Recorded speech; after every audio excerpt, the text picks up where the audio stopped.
He was the son of the king's maid. From birth, he was confined to the ruined palace and left to fend for himself. Luana sat as usual. The hurried sound of footsteps came from downstairs. Several soldiers burst in, yelling, "Who is the princess?" Luana, who had long anticipated this day, was determined to die with a full stomach. Unfazed by the fierce guards, she said, "I'm the princess. But can you wait a moment? I just started eating." She then took large bites of her food. The guards were puzzled. You're really the sixth princess, Luana, covered in dirt like this. You don't look like a princess at all. Even if she is, another guard said, she's a powerless, desolate princess. Showing no respect, they went forward and grabbed her. Watching her noodle soup fall to the ground, Luana's tears streamed down her face. The guards dragged her away. A duke stood before the grand royal palace. The king and the nobles were all kneeling on the ground. The maids, seeing the abandoned princess, cast disgusted glances at her. Passing through the group of maids, Luana arrived near the king. Princess Ingrid, the eldest princess, whispered, "Only royalty kneels here. You could lose your life. You should move." Luana pointed at herself and retorted, "I'm royalty too." Faced with this unfamiliar little girl, Ingrid remained silent. The second princess sneered, "I heard there was a child living in the ruins. Looks like it's you." These words instantly ignited a firestorm of mockery from the crowd. Unfazed by the gossip, she even cursed under her breath, "Go ahead and laugh. You're all going to die here anyway. I can say this because I'm a transmigrator who knows the kingdom's future." The female lead in the story is the beautiful Princess Ingrid. The male lead is the incredibly noble future emperor. And I'm just an insignificant, abandoned princess in the story. The current emperor wanted to marry Ingrid, but was rejected. Enraged, he ordered Duke Regawine to attack the kingdom. That's why this is happening. That man is Duke Regawine. His powerful aura makes even the king bow down. The second princess trembled with fear. "I'm still young. I don't want to die." Luana, however, showed no fear and even chatted casually with Ingrid. What was Regawine's nickname again? The Emperor's lapdog. The Emperor's sword. Those didn't sound like nicknames, more like descriptions of a demon. Watching Regawine approach, Ingrid looked up and asked, "What are you going to do to us?" The man replied with an icy tone, "Haven't you considered what will happen to the kingdom?" Hearing this, the king immediately prostrated himself and begged, "If you spare me, I'll give you anything." Luana burst out laughing. "The kingdom is already lost. What can you possibly give him?" Her laughter caught Regawine's attention. He walked towards Luana. A powerful sense of oppression descended upon her. Is the cheese jerky really that good? Facing death, the girl showed no fear.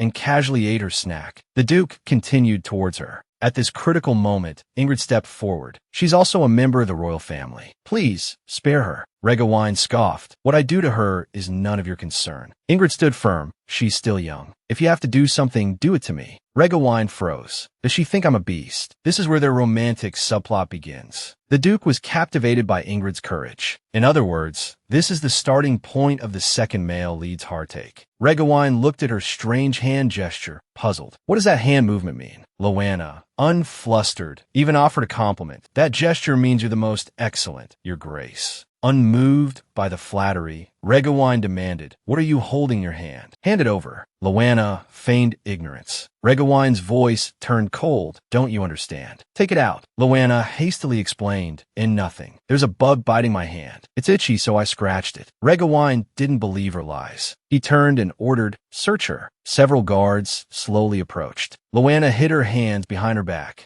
A guard reached out a hand towards her. The girl's laughter echoed across the vast square. "Ha ha, that tickles." After a thorough search, the guard pulled out something resembling a teething stick. Everyone, having never seen such a thing, thought it was some new type of weapon. Luana yelled, "Ouch, ouch, ouch. Be gentle, be gentle. My arm hurts. This isn't a weapon." Hearing it wasn't a weapon, the guard roared, "Then it must be poison." Having never heard such absurd words, Ingrid angrily argued with the guard. She then turned to Regawine. She rushed towards him, about to plead for help. Regawine drew his sword and said coldly, "Since you brought this upon yourself, I'll grant you a swift death." Luana, despairing, thought, well, death is death, sooner or later. It's just the difference between suffering torture and inflicting it. Then she whispered, "That's not a weapon. nor is it poison. It's meat floss. Still unable to hear a clear answer, Regawine grew increasingly irritated, muttering inaudibly, "Can you speak clearly?" Loanna thought, "Is this guy deaf?" Then she shouted, "It's cheese-stuffed meat floss." Upon hearing this, everyone began to murmur, all claiming they'd never heard of such a thing. Faced with a term he'd never heard before, Regawine was dumbfounded. The adjutant beside him wore a look of horror. Has this girl grown tired of living? Both Ingrid and the king feared for Loanna's life. Just when everyone thought Loanna was doomed, the Duke became intrigued by the strange stick. "Did I hear that correctly?" Two of those who understood immediately stepped forward to explain. One said, "She said it's cheese-stuffed meat floss." The other chimed in, "Yes, yes, yes. That's exactly what she said." Seeing no one paying attention to her, Loanna quietly slipped behind Ingrid. "It's meat floss," she said. The second princess, sitting nearby, was stunned. She still has the mind to sneak a bite of meat floss in this situation. Loanna pouted. "They didn't say I couldn't eat." Ingrid stretched out her arms, shielding the pitiful princess. She was abandoned as a child and has had a difficult life alone. "But she's kind. I won't allow you to harm her." Not wanting to implicate her sister, Loanna stepped forward and offered a piece of meat floss. "Duke, have a piece." She thought, "Even if there's a 1 in 10,000 chance, I have to try." This Duke, from birth, had been cursed by a witch. He, who had lost his sense of taste, was unexpectedly cured by the girl's teething stick. "I made this myself. Please try it." Faced with a food he had never seen before, Regawine became intensely interested. Just as he was about to try it, his subordinate shouted, "Your Grace, you mustn't eat it. It could be poisoned." But Regawine couldn't resist the aroma emanating from the meat floss. He placed it in his mouth and savored it. Loanna thought she had saved herself, but the next moment, she was mercilessly imprisoned in the tower. Was the meat floss not tasty? What does he not like cheese? But cheese and meat floss are the perfect combination. She looked at the guard beside her. "You were there too, right?" "I was brought here. Do you know what happened to the rest of the meat floss?" The guard scoffed. "Imprisoned here and still concerned about that stuff. But since you asked, I'll tell you. On the Duke's orders, it's all been destroyed." Hearing this, Loanna felt like she'd been struck by lightning. "You must not have liked my meat floss." Remembering the plot from the original story, the kingdom was conquered at the same time Loanna's story ended. "I've prepared myself for this countless times, but I never thought I'd die because of cheese-stuffed meat floss." She nervously nibbled her fingers. "If I have to die, so be it. Will the Duke grant me a swift death? What if he hates cheese and punishes me, or imprisons me here for life?" Remembering her childhood experiences, Loanna burst into tears. While she was grieving, the Duke stormed in, roaring, "You witch." Loanna was dumbfounded. "What did you just say?" "Still trying to play dumb. That thing you made called meat floss. I could actually taste it. Do you know that my family has been cursed by a witch for generations? We can never taste anything." Loanna was puzzled. "A witch's curse. Wait, you imprisoned me not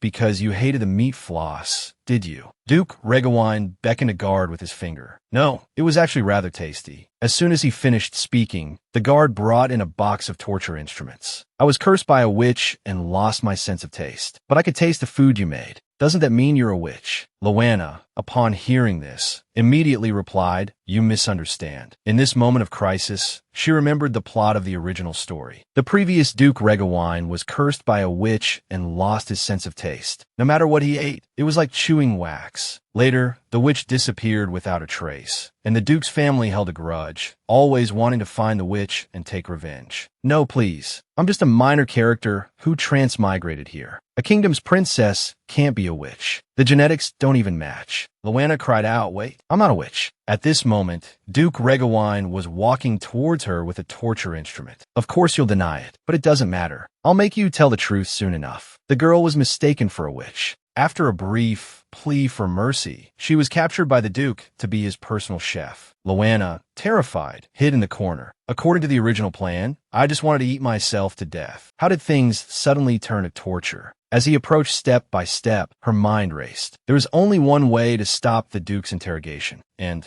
that was to admit to being a witch. "Your Grace, please wait. You're right, I am a witch, but I'm just an apprentice witch. I can't cast spells or break curses. Look here, this mark on my arm is the witch's mark. Seeing him stop, Luana breathed a sigh of relief, thinking to herself, actually, that mark on my arm is a burn from cooking. Duke Regawine was completely taken in. So you cast a spell on the meat floss? Luana replied, yes. I added my own secret ingredient. Duke Regawine felt a wave of nausea. It's not bugs or anything, is it? Why would I put something like that in there? I've told you the truth. Can you let me go now? Seeing the girl's fragile appearance, Duke Regawine fell into deep thought. I actually tasted something in the meat floss this princess made. It was even quite delicious, since she's afraid and has admitted to being a witch. A mere apprentice which poses no threat to me. After pondering, Duke Regawine said, fine, I won't interrogate you. But there's one thing you must do, cook for me. Luana's anxious heart finally settled. Faced with his demand, she had no choice but to agree. Seeing the beautiful castle again in the light of day, Luana couldn't help but sigh. The air outside is so much fresher. The guard behind her asked, aren't you going to start cooking? Urged on, she hurried towards the kitchen. I'll start right away. Various ingredients became effortlessly manageable in her hands. While cooking, Luana recalled the Duke's words in the dungeon. If your cooking satisfies me, I'll spare your life. The terrifying voice echoed in her ears. It's too early to relax now. This next dish is the key to my survival. Looking at the ingredients on the table, Luana couldn't help but marvel. These are all top-tier ingredients I wouldn't have even dared to dream of before. I haven't seen such fine ingredients since I transmigrated to this world. Tying on her apron, she got right to work. With such high-quality ingredients, even if this is my last supper, I have no regrets. With skillful knife work, she chopped the vegetables and tossed them into the boiling pot. The guard watching was captivated. I never imagined she would use such unique ingredients. The aroma is overflowing, the broth rich and thick. It makes my mouth water just looking at it. After a flurry of activity, Luana looked at her creation with satisfaction. Finally finished. It won't be good if it gets cold. I have to cover it quickly. Let's go. We need to get this to the Duke while it's hot. The guard grumbled, follow me. The aroma filled the entire hallway. Luana inhaled deeply. Unruly drool escaped the corner of my mouth. The food was right in front of me, but I couldn't taste it. This feeling was agonizing. Two servants pushed the food cart to the door. Regawine had been waiting for a long time. Seeing his indifferent face, Luana couldn't help but feel a surge of fear. The Duke's first attempt at courtship was ruthlessly rejected by the girl. Luana served the prepared dish. An enticing aroma instantly filled the air. Regawine gulped, looking at the food. What is this dish? I've never seen it before. Luana was momentarily speechless, thinking, isn't this just hot pot from my previous life? But I can't reveal that I'm from another world. She quickly replied, this is a dish of my own creation. You've got some nerve. This meal determines your life, and you dare to serve me something you just invented. Luana curled her lip after hearing this. Just wait until you try it. You're supposed to dip the vegetables and meat in the peanut sauce. Facing this imitation, Regawine still harbored some suspicion. You eat first, Luana. Luana scoffed in response. Fine, I'll eat. Are you afraid I'll poison you? How could I possibly tamper with good food? She then picked up a piece of meat and some vegetables, coating them generously with peanut sauce. She blew on it gently before taking a bite. The savory meat and sweet vegetables exploded in her mouth. Wow, this is so delicious. Regawine swallowed silently. Could it really be that good? She seems to be genuinely enjoying it, so it's probably not poisoned. He picked up his fork, then paused, a new thought occurring to him. Or maybe it's not a fast-acting poison. I'll wait a bit longer before eating. Luana slammed her hand on the table. No, it won't be as good if it gets cold. Any dish is most delicious right after it's cooked. This which is certainly unique. She doesn't sound like she's lying. Regawine picked up his fork. He dipped the meat and vegetables in the peanut sauce and put them in his mouth. Luana watched him nervously, unsure if he would like it. The cabbage absorbed some of the meat juices. The high-quality beef made the broth even richer. Paired with the fragrant peanut sauce, it was truly a heavenly delight. Luana asked expectantly, isn't it delicious? Regawine shrugged, replying, it's all right. He clearly loves it. And this broth is the best part. After you finish the meat and vegetables, use the leftover broth to cook noodles. It's absolutely amazing. Regawine suddenly roared, silence. When His Majesty sent me here, he promised me that after I conquered the kingdom, that I could ask him for one thing, any request, and he would grant it. This insignificant little kingdom, I wasn't planning on asking for anything, but I just thought of something. Luana's heart skipped a beat. What does he mean? Seeing her troubled expression, Regawine asked, "What's wrong?" Luana replied, "Wait a minute. If you want me, what are you going to do with me?" Regawine leaned closer, saying domineeringly, "After I finish my administrative duties, I'll take you back to the Empire." Blonde, blue-eyed beauties are overrated. Fiery red lips are much more alluring. "After I finish my administrative duties, I'll take you back to the Empire." Luana felt like she'd been struck by lightning. Oh my God, am I going to have to cook for him for the rest of my life? If you want someone, wouldn't a beautiful, blonde, blue-eyed princess be better? Regawine replied, "I don't like such flamboyant and seductive red-haired princesses. I have no interest in that. You should think carefully before making a decision." Regawine leaned closer, replying, "Must you argue with every word I say? Who are you to tell me what to do?" Luana felt a sudden wave of pressure. "No, it's not like that." Her stomach then growled loudly.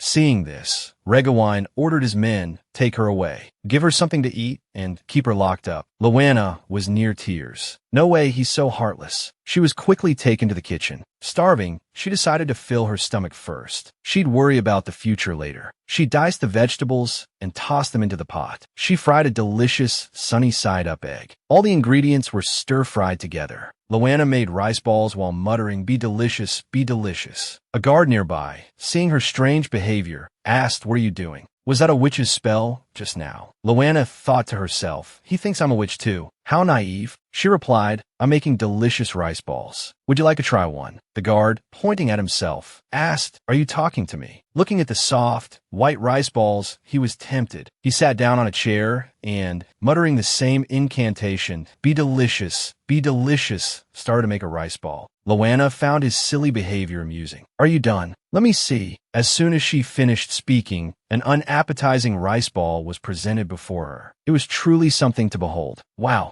that's really ugly. You have to follow my instructions carefully. Chop the vegetables into small pieces and stir-fry them. Add the fried eggs. Then fry them together with the rice. Sprinkle some seasonings. Finally, roll them into balls with your hands. Your hands are bigger than mine, so your rice balls will definitely be bigger than mine." Being taught like this, the guard felt that this witch might not be so evil after all, but he was a little nervous. He felt like Duke Regawine was staring at them with a fierce look. Soon, all the rice balls were ready. Luana picked one up and put it in her mouth. Wow, so sweet. The sweetness of the vegetables and the saltiness of the seasonings blend perfectly. It's so delicious. You try it too, Knight. Looking at the soft rice ball, she couldn't resist. "I'm sorry, Duke Regawine. I'll try it for you first." She then took a big bite of a rice ball. Sweet, soft, and chewy, it was truly delicious. Having received approval, Luana smiled happily. "I'll wrap up the rest and give you one more. You can give it to someone else." The guard looked at the empty plate in surprise. "You ate so much, and you still want more." Luana replied, "I want to give one to Rumor." The guard said, "Don't bother. The royals and the servants are being held separately." Luana felt like she'd been struck by lightning. How am I going to survive among those princesses? I'll definitely be treated like a maid. I've lived in the ruined palace since I was born, and now, of all times, they're treating me like a princess. Can I just not go in? The guard shook his head and replied, "I can't disobey orders." Luana had no choice but to walk inside. "Oh well, I survived the crazy duke. Whether I'm treated like a maid or a servant, I'll endure." That mighty war god of a duke that actually got jealous and fought with his subordinate over a rice ball. Night fell. Inside the castle, Lucas had just seen off the former princess. On his way back, he met his friend. He was about to share the rice balls he had just made when Regawine suddenly appeared before them with a dark expression. The blonde-haired young man jumped in fright. The rice ball in his hand suddenly lost its appeal. "What were you two talking about just now?" Lucas replied, "I just made rice balls with the former princess." Regawine's jealousy flared upon hearing this.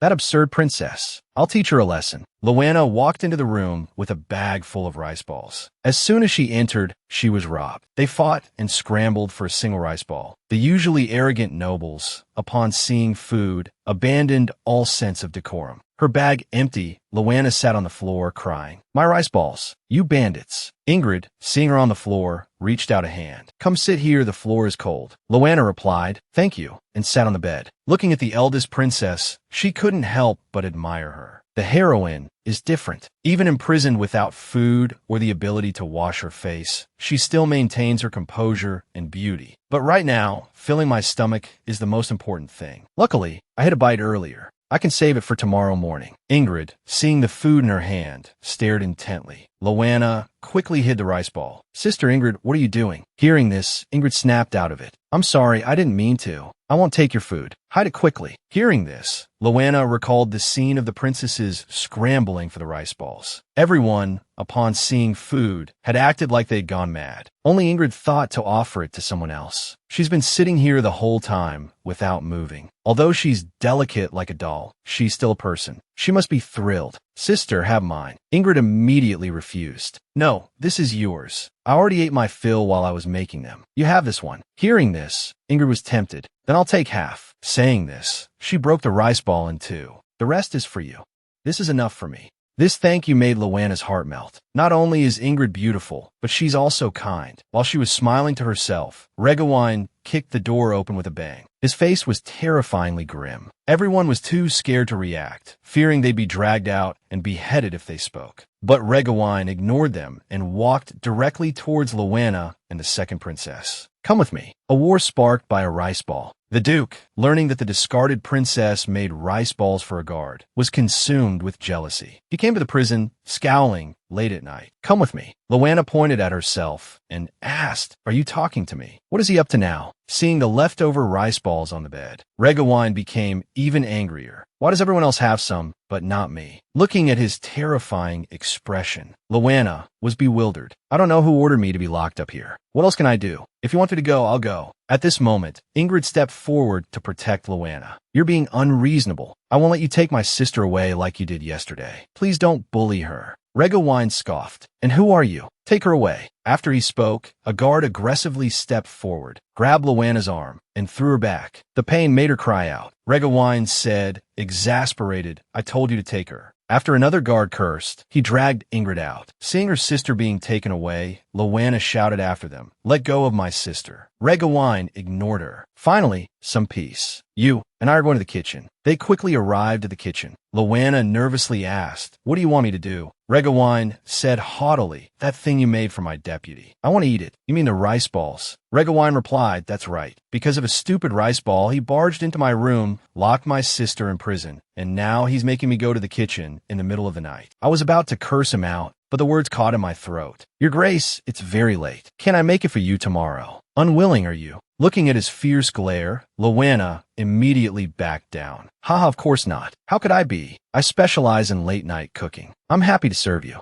Regawine was secretly pleased. That's more like it. From now on, you'll only cook for me. Do you understand? Loanna looked confused. What did you say? Regawine walked towards her. Whether it's my deputy or your sisters, you can't give them any, because I'm not interested in sharing what's mine. Loanna blushed. Oh, I understand. As the Duke continued to approach, her face turned bright red. The food is burning. At the reminder, Regawine felt a little embarrassed. Just keep cooking if you understand. Loanna replied, Yes, yes, yes. She turned her head and clutched her chest, breathing heavily. That scared me to death. Why does he always have to get so close? Soon, a pot of fragrant rice was cooked. Loanna quickly shaped the rice balls. Regawine glanced over from time to time, thinking to himself how beautiful the discarded princess looked while cooking. This Duke refuses to eat anyone else's cooking, but he's strangely interested in the discarded princess's food. He finally got to eat the rice balls he'd been waiting for. Seeing him gobble them down, Loanna was a little worried. Are you chewing? Regawine gave her a pointed look. Of course, I'm chewing.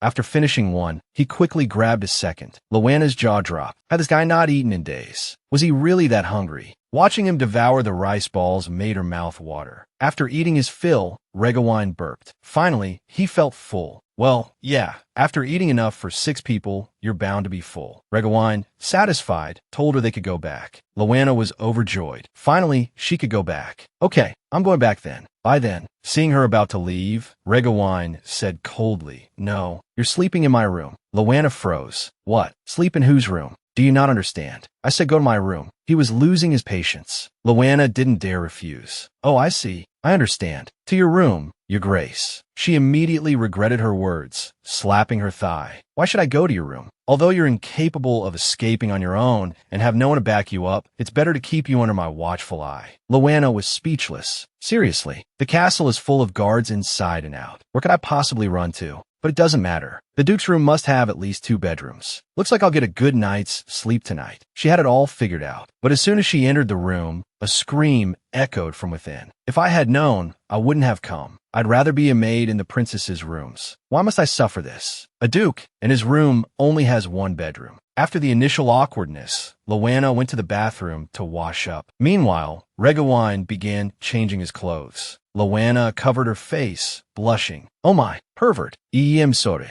I wasn't looking at you. You moved so suddenly I was startled. If I had known I'd have to deal with this, I wouldn't have come with you for anything. Loanna clung to the sofa, not daring to turn around. Regawine changed his clothes without a care. Having never been alone in a room with a man like this, Loanna was shy. But then again, he seems to be in good shape. I never noticed before with his armor on. Now that I see it, he's really perfect. Regawine sensed her peeking and suddenly turned around. Loanna quickly spun back. I wasn't looking, but she couldn't help but feel a little disappointed. I wonder what he eats normally. Besides the food I make, does he really not taste anything? Lost in thought, a cold voice startled her. What are you thinking about? Loanna jumped. Why, you're done changing. Regawine replied, yes. He then sat down on the bed, looking quite dashing. The Duke, to prevent the little maid from cooking for others, brought her back to his room. Their eyes met. Loanna couldn't help but sigh. A handsome man is a handsome man. Without that scary armor, the atmosphere is completely different. Just as she was enjoying the view, Regawine suddenly reached out. He grasped a piece of his armor. Loanna flinched. Retract what I just said. He's still terrifying. Are you going to sleep like that? You can't sleep like that, can you? Regawine replied coldly. I don't sleep much. Even if I do, I can't fall into a deep sleep. It's this curse. His answer piqued Loanna's curiosity. There's one more thing I want to ask you. Do you really not taste anything? Regawine's face darkened. You're a witch cursed with knowledge, and you're asking me. What you call flavor tastes like chewing on spicy broth ingredients. More like drinking sewer water. But you're cooking. I find it delicious. Loanna fell into thought. So he really could taste something. I ate a lot earlier because it tasted good, and I don't usually get to eat anything like it. Seeing her lost in thought, Regawine grew impatient. Why are you so inquisitive? Are you planning to try something while I'm asleep? Loanna replied, no, I'm just curious. Good night. I'm going to sleep now. Regawine scoffed. Even if you're awake, you can't pull anything off. The night was silent. Loanna tossed and turned, unable to sleep. She thought back to when the kingdom was invaded recently. Whether it was raining or my head was on the chopping block. I thought that was the end of my life. Now, not only is my head still attached, but I have food to eat, a warm bed, and I'm not lying on the cold floor of a prison. And there's a grumpy Duke ordering me around. If I'm the only one who can make the cursed Duke taste anything, then maybe I shouldn't give up yet. As a princess, I've never enjoyed the privileges of one. I was locked away in the ruined palace and left to fend for myself since I was little. I had already resigned myself to an early death, but reality seems to have other plans. Lost in thought, Loanna drifted off to sleep. She dreamt of her sister, Ingrid, and her nanny. Loanna rushed into her nanny's arms. I missed you so much. Her nanny looked at her with concern. Princess, what's wrong? Loanna said pitifully, I just had a terrible nightmare. I dreamed of a scary Duke who told me to touch you and make him food. Her nanny hugged her comfortingly. That sounds like a nightmare indeed. Yes, it was truly terrifying. The next morning, Loanna sleepily reached out to the nanny beside her. Why are you so muscular? A cold voice came from above. Little thing, have you touched enough? The girl, sleepwalking in the middle of the night, had unintentionally wandered into the Duke's bed. Loanna woke up groggily, feeling something was amiss. When did Nanny get so ripped? With that thought, Loanna's eyes snapped open in alarm. A startled cry echoed through the room.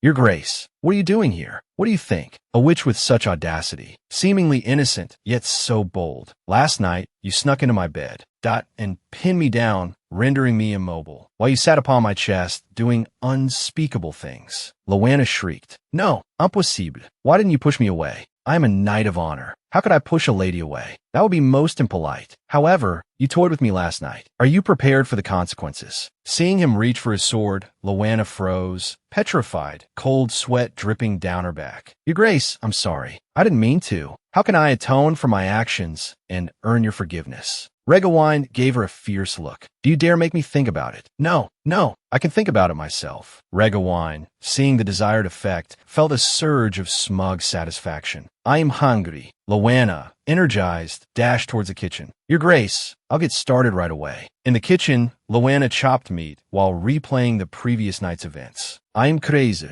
absolutely crazy. Does my body have no sense of danger? To sleepwalk in that situation. If I hadn't slept in the Duke's room, none of this would have happened. A sudden sting in her finger jolted her back to reality. Loanna slapped her cheeks to focus. If this meal isn't perfect, it might not be my finger he chops off next time, but something else. She diced the beef into even pieces, tore bread into crumbs, and simmered them in milk. Using various seasonings, ketchup, and cheese, she seasoned the mixture. Then, shaping it into toast-like slices, she baked them in the oven. With the remaining time, she prepared a potato and vegetable salad. Logically, the breakfast was sufficient, but Loanna still felt it wasn't grand enough. To appease the Duke, it needed to be more impressive. I'll make an onion and butter soup as well. Just then, Look knocked, urging her it's been so long. Isn't it ready yet? Loanna replied, I'm making soup too. Look whispered, you'd better hurry. His Grace is sharpening his sword. Loanna quickly replied, coming right away. She pushed the food cart towards the Duke's room. It's fine without the soup. The longer he's hungry, the more he'll anticipate it. Loanna reached the door and took a deep breath. The door slowly opened, and she nervously stepped inside. To atone for the previous night's mishap, that the girl decided to stay by the demonic Duke's side. Regawine, fully dressed, waited at the dining table. Loanna pushed the cart into the room and began to nervously explain the dishes. This dish I made is meatloaf. You can eat it with a potato salad. Regawine showed no expression after hearing this. He took a plate, sat down, and ate with me. Loanna didn't dare say much and just did as she was told. But after sitting down, she felt uncomfortable all over. What the heck? I'm actually eating at the same table as the terrifying Duke. Does he expect me to test it for poison? But he's already eating it. It looks like it tastes good. While she was lost in thought, Regawine said coldly, Aren't you going to eat? Oh, right. I'll eat. Right away. Even if my head gets chopped off tomorrow, I can't let good food go to waste. I'll enjoy it now.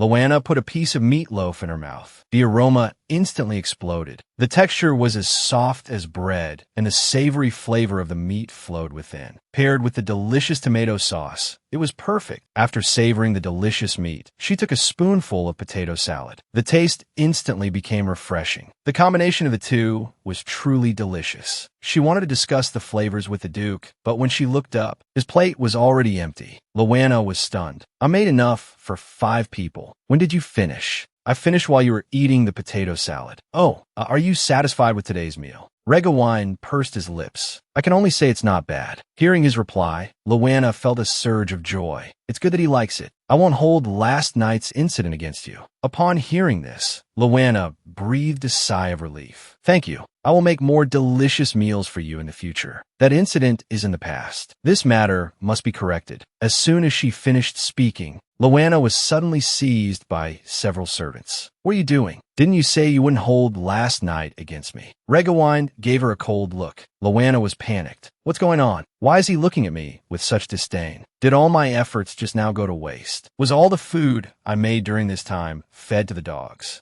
Regawine ignored her and said to the servants, Take her away. Loanna struggled vigorously. Wait a minute, Your Grace. What's going on? The door slammed shut. Loanna was taken to the bathroom. The servants were washing her. Excuse me, are you going to use water to bathe me? The maid looked surprised. What are you talking about? You must have misunderstood. His Grace only instructed us to bathe you and change you into clean clothes. Another maid chimed in, Exactly. Even if it's His Grace, he wouldn't harm someone he spent the night with. Hearing spent the night with, Loanna's hair stood on end. No, that's the misunderstanding. Just as she was about to explain, a maid grabbed her hand. Let me trim your nails. A girl's cries echoed through the castle. Why won't anyone listen to me? It was just a misunderstanding. Yesterday, she was a princess of the kingdom. Today, with a change of clothes, she became a high-ranking maid. Seeing her appearance, Regawine quipped, Now you look presentable. But although your hands are clean, you're still quite unkempt overall. Hearing the Duke's sarcasm, Loanna was fuming but couldn't express it. He didn't think I was dirty when he ate the food I made. She glanced at herself in the mirror. I've never worn such gorgeous clothes. What I wore in the ruined palace was only slightly better than a servant's. He's given me beautiful clothes. I should thank him. That's basic etiquette, right? But looking back at Regawine's handsome face, she became nervous and couldn't speak. Little thing, what's wrong? Nothing. I just wanted to thank you. Before she could finish, Regawine reached out and touched her. Luana, thinking he was about to make a move on her, closed her eyes tightly and recoiled. But the next second, Regawine plucked a leaf from her hair. Luana blushed, so he was just removing a leaf. As they were talking, a guard approached. Your Grace, the princess held in the dungeon requests an audience. Hearing dungeon, Luana froze. Could it be my sister, Ingrid? They arrived at the prison. Luana felt resistant. I don't want to come back here. Why are you bringing me here? Regawine asked coldly. I heard you wanted to see me. What are you planning?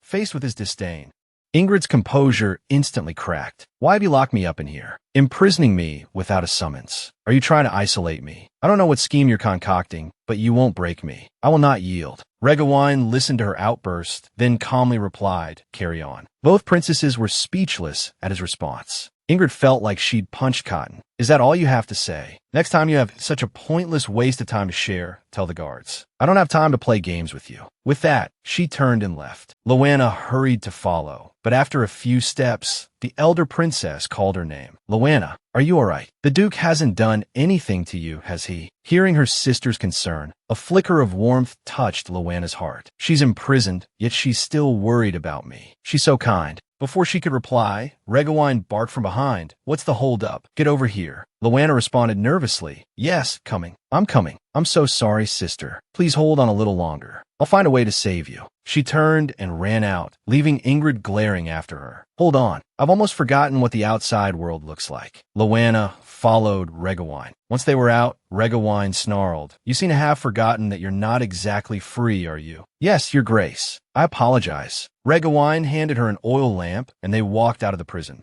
As they walked, Luana heard a mournful wail from within the prison, a sound of utter despair. She thought of the imprisoned nobles.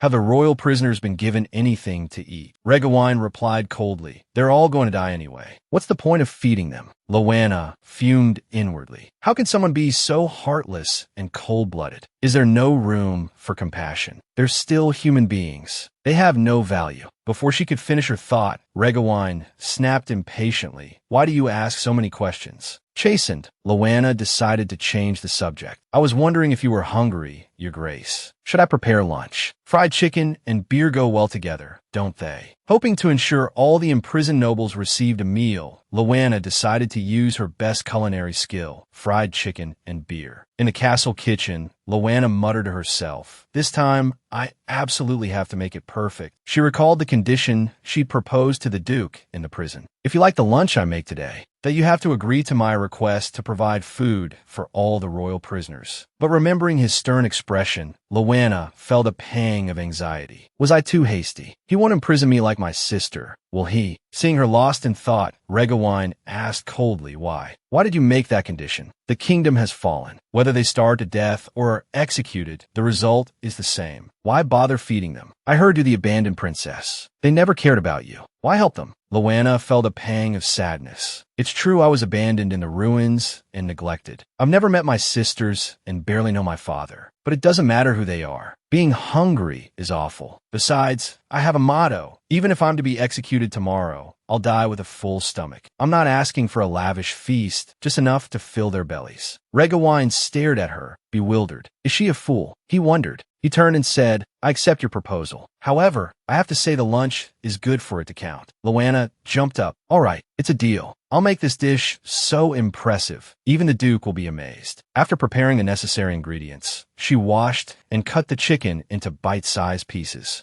She soaked them in milk to prevent sticking and remove any unpleasant odors. Then she seasoned them with salt, pepper, cooking wine, garlic, and chili. Finally, she coated them in batter. The next step was crucial. She poured oil into the pan. Oil was precious in this world, so she couldn't use too much at once. However, in the kingdom's kitchen, she could use it freely. She carefully coated each piece of chicken in batter. Luana chanted a spell. It must be fried crispy. In his room, Regawine looked at the letter from the Empire. The highway here will be completed soon. I'll be returning to the Empire shortly. I also need to select a few captives to take back. Remembering what happened in the prison earlier, Regawine had a headache. How could I have accepted such an absurd condition? If it were anyone else, I would have cut out their tongue. Although that princess's pathetic appearance was laughable, I shouldn't have agreed so readily. It must be because of the food, that which proposed the condition first. I agreed out of curiosity about what kind of dish she could make. It's just a little trick. Even if I find it delicious, I won't provide food for those people. The deposed princess once again conquered the duke with food. Loanna happily entered, pushing a food cart. Your Grace, lunch is ready. Today's meal is fragrant fried chicken and potatoes and beer. Regawine asked doubtfully, fried chicken with beer. Loanna replied, yes, the combination of fried chicken and beer is perfect. The chicken marinated in a secret blend of spices has been fried twice, making it extra crispy. Regawine looked at her slightly dirty appearance and thought, I just changed her clothes and she's gotten them dirty again. It shows she's working hard. I don't drink beer. Give me some red wine. Loanna replied, don't be like that. Please try it first. It's best enjoyed while it's still hot. Regawine picked up his knife and fork. He stabbed a piece of chicken and put it in his mouth. Then he picked up the beer. Seeing him eating with a blank expression, Loanna felt a little panicked. What's going on? Why isn't he saying anything? Regawine took large gulps of the beer. The aroma of wheat instantly filled his mouth. It was as if he were standing in a golden wheat field. This flavor, paired with fried chicken, is incredible. It's intoxicating. In no time, he had eaten the whole chicken. Tell me your name. Loanna thought. He finally spoke. This dish is called fried chicken. Regawine said coldly, I'm asking for your name. Oh, I see. My name is Loanna. You should know my family name, right? Regawine replied, yes. I made a note of it. Guard Lookad arrived at the prison with food. The sound of two people talking echoed in the corridor. Do you think that man is interested in the deposed princess? She even survived entering his bedroom. Not only that, but he also kept her by his side to serve him. All the other princesses are locked up. Even Ingrid wasn't spared. It's puzzling. Logically, the eldest princess should be the one by his side, not that deposed princess. Hearing them speak ill of Loanna, Lookad felt annoyed. He opened the door and threw the food inside. The two inside were startled. The blonde-haired old man was the former king. The king asked, what's this? Lookad said curtly, from today onwards, you'll be fed twice a day. His Grace, the Duke, is being merciful. You should be grateful. After hearing this, the king muttered, I thought he was going to starve us to death. Why is he suddenly giving us food? The queen beside him gave a strange smile. The Duke kept the deposed princess by his side to serve him. Maybe that child is helping us. Are you talking about that child, the deposed princess? The queen replied, yes. Perhaps we can use her. Loanna was happy to learn that the Duke was providing food for the royal prisoners. Is that true? Regawine replied, stop asking. Do you not understand? So many questions every day. Loanna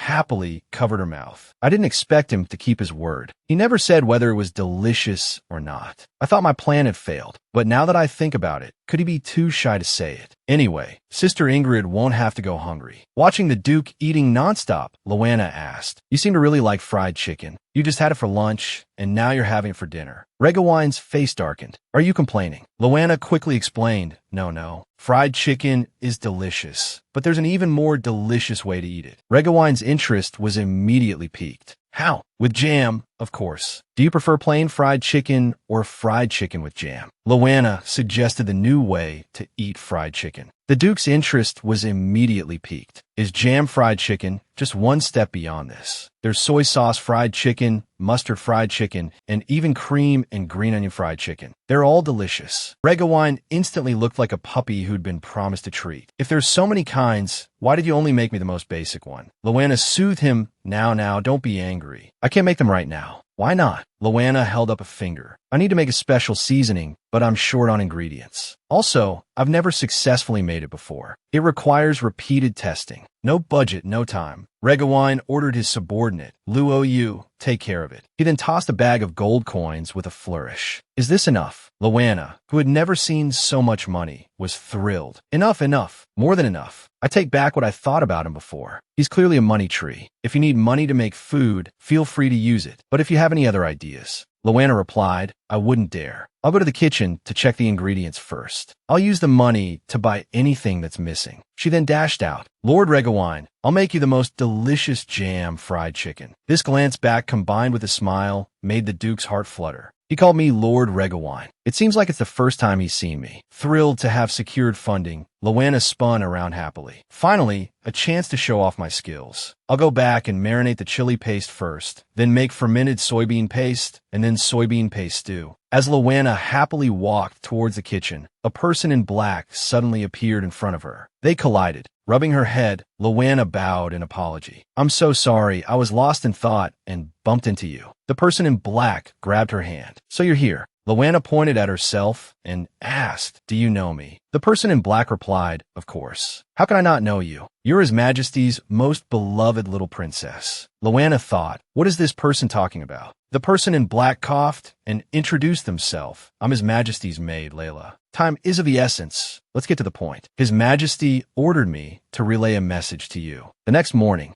Luana prepared breakfast early. Today's menu was soft-boiled eggs with toast sandwiches, tomato salad, and yogurt. Regawine ate with relish. Noticing Luana was unusually quiet today, he decided to give her something to do. "Is this all there is for the meal?" At the mention of food, Luana immediately perked up. "Of course not. I've already grasped your appetite. This is all for you, Lord Regawine." "You just call me Regawine." Luana panicked. "And no, I didn't. Did I give you permission to call me by my name?" Did I just call you that? I didn't even notice. Haha. Actually, I was just worried you were bored, Lord Regawine. You asked me my name before. I thought our relationship had become closer, so I called you that unconsciously. Regawine said coldly, "I don't care about nicknames. Give me my food first." After the meal, Luana pushed the food cart out. "That's unbelievable. I called him by his name, and he didn't even pursue it. Could it be because of the food I make?" He does look a bit rounder now, though. Luana was lost in thought when someone suddenly called out to her. "Don't be afraid. It's me. Did you add what I gave you to the Duke's food?" Luana replied, "I was just about to tell you." Suddenly, the voice of the guard Luo Yun came from behind. Luana jumped, startled, and the king's maid vanished in a flash. Luo Yun was puzzled. "That's strange. I definitely saw a maid standing here just now. Where did she go?" Luana quickly changed the subject. "Is there something you need? The Duke has requested fried chicken for dinner." Luana replied, "No problem. I'll get right on it." The evil queen was plotting again. She wanted to use the deposed princess to get rid of the Duke.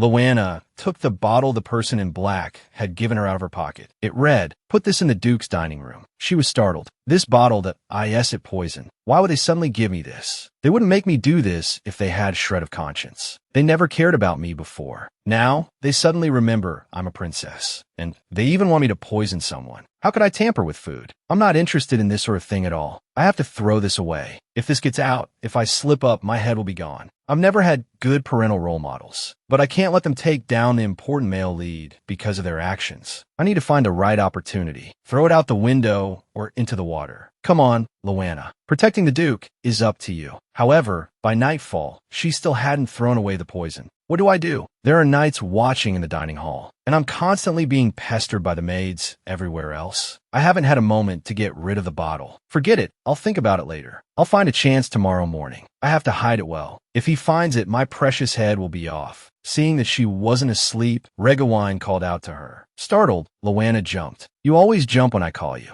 But you were so bold when you gave me that jerky." Luana was too guilty to speak. "Why is he suddenly calling me? After I finish this business, I'm taking you back to the Empire as my captive. But don't misunderstand. I just want to use you to draw out the witch. After you met the Emperor, you can come and live at my estate. So don't look like I'm going to eat you." Luana was still a little scared after hearing this. Is he trying to get along with me? Or is he lecturing me, trying to get me to change my bad habits? Seeing that she didn't respond, Regawine strode over and asked, "Did you hear me?" Luana, noticing him approaching, thought, "Don't come any closer." She nervously turned her head and replied, "I heard you." Seeing her perfunctory response, Regawine grabbed the blanket and said, "You should look someone in the eye when you answer them." With that, he pulled the blanket away. Luana panicked. The next second, the Duke pulled her, blanket and all, towards him. "So you were trying to take advantage of me?" Luana nervously replied, "No, I was trying to look behind me. I didn't realize I was tangled in the blanket." As they spoke, the medicine bottle rolled off the sofa. Luana's world crashed around her. "Oh no, this is it. He found it. My head's definitely coming off." She tried to grab it, but Regawine got there first. Looking at the liquid in the bottle, Regawine asked coldly, "Is this poison?" After spending so much time together, the Duke had developed feelings for the girl. But when he saw the poison, he realized his affection was misplaced.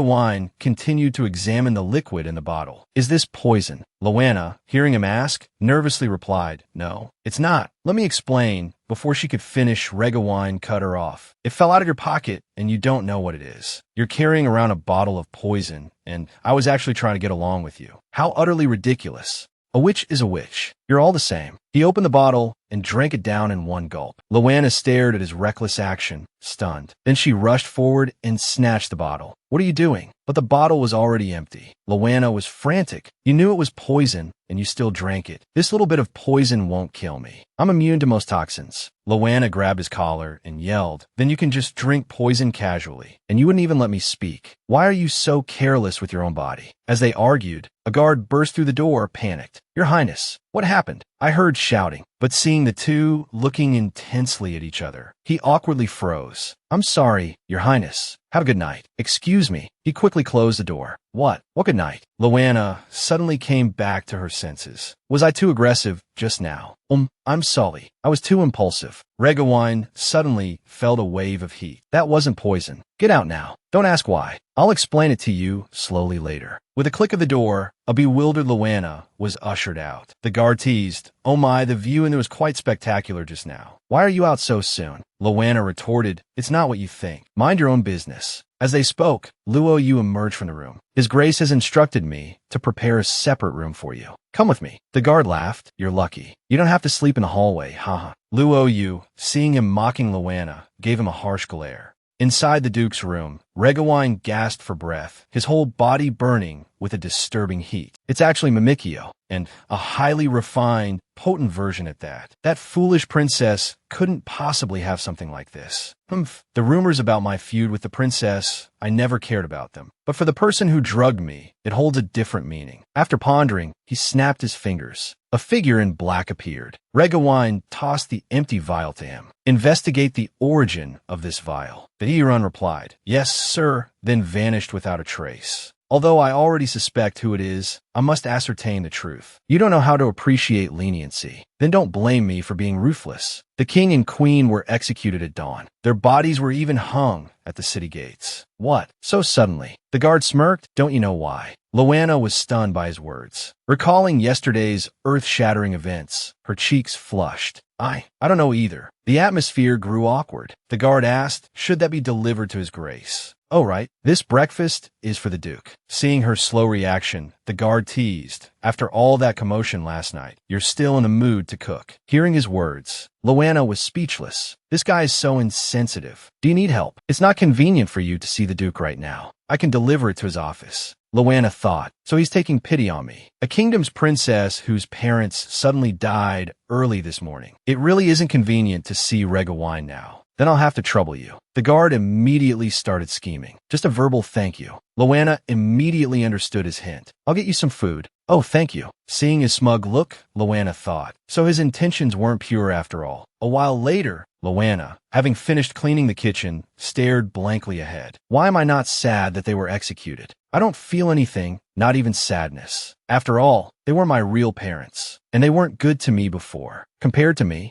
Layla must be suffering the most, just for refusing someone she didn't like. Her kingdom was destroyed. Her sister implicated, her parents dead. She must be in so much pain right now. Meanwhile, in prison, Layla received the news of her parents' death. She clenched her fists in anger, secretly vowing, Wine, I hate you. I will never let you go in this life. In the office, the guard placed a meal on the table. Your Grace, this is your breakfast today. Wine glanced at it. Why is it you? Where is he? The guard replied, He asked me to deliver it. Why didn't he come himself? The guard, quick-witted, replied, He's washing beans in the kitchen. The atmosphere in the office was tense. Oh dear, I'm so scared. Maybe I shouldn't have spoken up for him. Just as he was on edge, Wine sighed and said, Forget it. I won't pursue Luo Yun's actions further. He quickly uncovered the dishes. Duke, this is today's meal. It features beef and tomatoes, with potatoes and carrots simmered until tender. This is a stew. Yes, Your Grace. Wine, having received confirmation, fell into thought. Meat is usually roasted. Stews generally have a lot of seasoning. But why doesn't this seem to have much? Regawine took a spoonful and put it in his mouth. The aroma instantly exploded. The beef was tender yet chewy, the potatoes smooth, and the carrots sweet. Combined with the refreshing tomatoes, it was truly unique. He took a sip of the bright broth. Another small satisfaction in life. I never thought eating could be so enjoyable. Should I explain to him about last night? Seeing that he had finished eating, the guard perceptively collected the pot. Your Grace, he addressed Regawine. If there's nothing else, I'll take my leave. Watching the guard depart, Regawine fell into deep thought, sending someone else to run errands while she stays holed up in the kitchen. Could she still be upset about last night? Or is she protesting because I executed her parents? Well, who told them to poison me? It wasn't as if I meant her any harm. In the imperial capital, a richly dressed man stood among the flowers. He inquired, has Regawine executed the king and queen? A nearby person replied, yes, your majesty. Tell him to conclude matters immediately in return. Where's the person I requested? Still there, your majesty. That is good news. Issue the command. Begin preparations to welcome our war hero. Luana was in the kitchen washing beans. Muttering to herself about how to make doenjang, she said, it needs to soak for another 8 hours before steaming. Regawine quietly entered the kitchen. Startled, Luana splashed water everywhere. When did you get here? I'm so sorry, I didn't mean to. Did you come to find me because you were dissatisfied with the meal? Regawine replied, no, I'm just not satisfied with the person who delivered the meal today. Luana started to apologize, but he stopped her. I'll let it go this time. Go pack your things. We're returning to the Empire. Luana pointed to a nearby shelf and asked, can I take those foods as luggage? There's still some jam and jerky left. I don't want to waste it. Regawine replied, whatever. Besides eating, don't you need anything else? Isn't food the most important thing?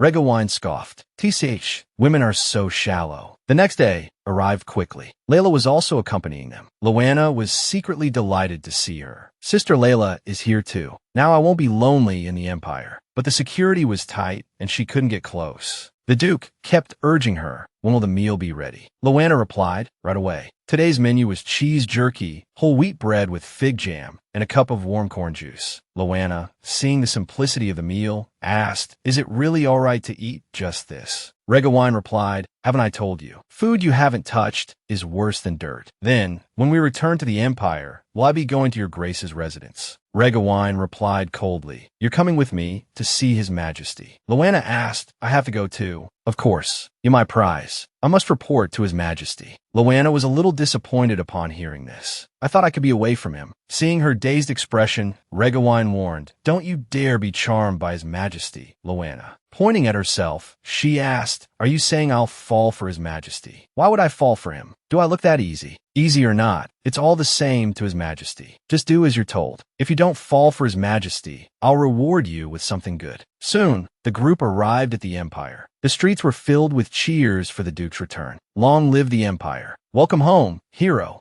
The scene was spectacular, prompting the Emperor to exclaim, how lively. It seems I'm not the only one awaiting your return. You've had a tiring journey. Welcome to the Empire. Because a girl refused a marriage proposal, the Emperor ordered the invasion of her country. Layla was taken back to the Empire as a prisoner. The long-awaited Emperor revealed a sinister smile. Welcome to the Empire. Layla angrily retorted, how dare you say such a thing? You invaded my homeland, you scoundrel. The Emperor chuckled coldly. If you had obediently accepted my proposal, none of this would have happened, would it? Layla was speechless with rage. Luana, experiencing this kind of scene for the first time, was somewhat excited. She had always thought of her as a dignified and elegant woman, but she hadn't realized she could be so intimidating. Seeing Layla's silence, the Emperor turned to Regawine. You did very well on this expedition. I'm very satisfied. But who is this girl? Luana nervously clutched her skirt. Regawine explained, before my departure, Your Majesty made me a promise. You said that within the kingdom, I could choose anyone. Anything at all. The Emperor stroked his chin, his expression enigmatic. So you want her? Very well, I grant your request. But I'm a little curious. What method did you use to make this Mona fellow take a liking to you? Luana was at a loss for words. In the palace kitchen, a group of people chattered amongst themselves. Everyone was curious about the newly arrived young woman. Luana seemed out of place among these professional chefs. Regawine was displeased to see his little maid assigned to cook. The emperor stepped forward and teased, "What's this? Are you dissatisfied that I've asked the duke's woman to prepare a meal?" Regawine hastily explained, "We're not in that kind of relationship." But the emperor suspected there was more to the story. "That's strange. You can't taste anything. So why bring back a princess who only knows how to cook?" "Because I can taste the food she prepares." The emperor fell into deep thought after hearing this. I was saying, you seem different this time. So you put on weight. You were too thin before, making it seem like our great empire couldn't afford to feed you. You look much better now. Since I promised to fulfill the duke's request, I'll let you take the princess as agreed." Regivane bowed, replying, "I'm eternally grateful." The emperor, however, said, "Don't thank me yet. You must bring her over to visit often." Regawine's face changed instantly upon hearing this. "No, that's too dangerous." In the kitchen, a group of people chattered nonstop. Luana stared blankly at the ingredients in her hands. "I never thought I'd have the chance to cook in the imperial palace in my lifetime. This is such an honor for my family." Luana turned to look behind her. "There are all sorts of ingredients here. No need to worry about shortages. The oven is big enough to fit a person. I can finally show off my skills." After deciding what to make, she began selecting ingredients. In this era, it's mostly roasted or steamed meat. Even the emperor, who has tasted all sorts of delicacies, will surely enjoy fried food. Luana looked at the full basket of ingredients with satisfaction. But remembering that Regawine had already eaten, she decided to try something new. The discarded princess cooked in the imperial palace for the first time. This time, she was prepared to showcase her skills. First, she cut the meat into appropriately sized pieces. Then she seasoned them with salt and pepper. Next, she added minced garlic and mixed flour with cold water and beer, adding a little oil to make a batter. While the meat marinated, she prepared a sauce. She stir-fried the ingredients in oil until slightly cooked, then added sugar and lemon juice for seasoning. Finally, she added a cornstarch slurry. After finishing, she pushed the sauce to an assistant. "Please help me cool this." Next came the most important step, evenly coating the meat with batter and dropping each piece into the hot oil to fry. This action attracted many onlookers, who all commented on the unusual cooking method. Soon, a full basin of fried meat was ready. Luana picked up a piece and tasted it. Although it lacks soy sauce and is missing some flavor, it's already quite good. The Duke has a large appetite, so give him a bigger portion. A small amount is enough for the Emperor. With everything prepared, Luana thanked the assistant. "I'm sorry for intruding and cooking here. I'll come back to clean this up later. I'll be going now." The door opened with a push from the outside. The Emperor said playfully, "I didn't expect you to be so quick." Luana explained, "Because the dish I made this time doesn't take much time. Thankfully, the chef helped me. Please eat before it gets cold. Fried food is best served hot." Looking at the plates before them, Luana was struck by a sudden realization. "Oh no, I placed the plates in the wrong positions. That small portion isn't even enough for the Duke to pick at." The Emperor remarked, "I've never seen this kind of food before. You call this fried goods?" Luana replied, "Yes. This dish is called sweet and sour pork. Pork is deep fried until golden brown and then taken out." The Emperor kept repeating sweet and sour pork, finding the name quite novel. Regawine very considerately took a bite with his fork. "Your Majesty, it's not poisoned," Luana complained. "I said I wouldn't tamper with the food. Then what's this?" "This is the sauce for the sweet and sour pork. If you don't like the crispy texture and prefer something softer, you can dip it in the sauce." Intrigued, the Emperor picked up a piece of meat, coated it in sauce, and put it in his mouth. He was stunned. "This is delicious. Princess, you should visit the palace often." Luana breathed a sigh of relief. "That scared me. I thought your Majesty didn't like it." Watching their exchange, Regawine suddenly blurted out, "Your Majesty, that's mine." His words startled Luana. So direct. Looking at the extra-large portion of sweet and sour pork before him, the Emperor asked, "Are you saying this is yours?" Regawine replied coldly, "Yes." The plates were placed incorrectly. The Emperor was slightly annoyed. Thinking of Regawine getting fat, he suddenly burst out laughing. "No wonder this portion is so big. Let's switch them back." Seeing the Emperor's portion was larger than his own, the Duke was suddenly filled with jealousy. "Your Majesty, your plate is mine." Slightly irritated, the Emperor teased, "So that's how it is. No wonder this portion is so big. I thought the princess was trying to flatter me this way." Luana broke out in a cold sweat. "Haha,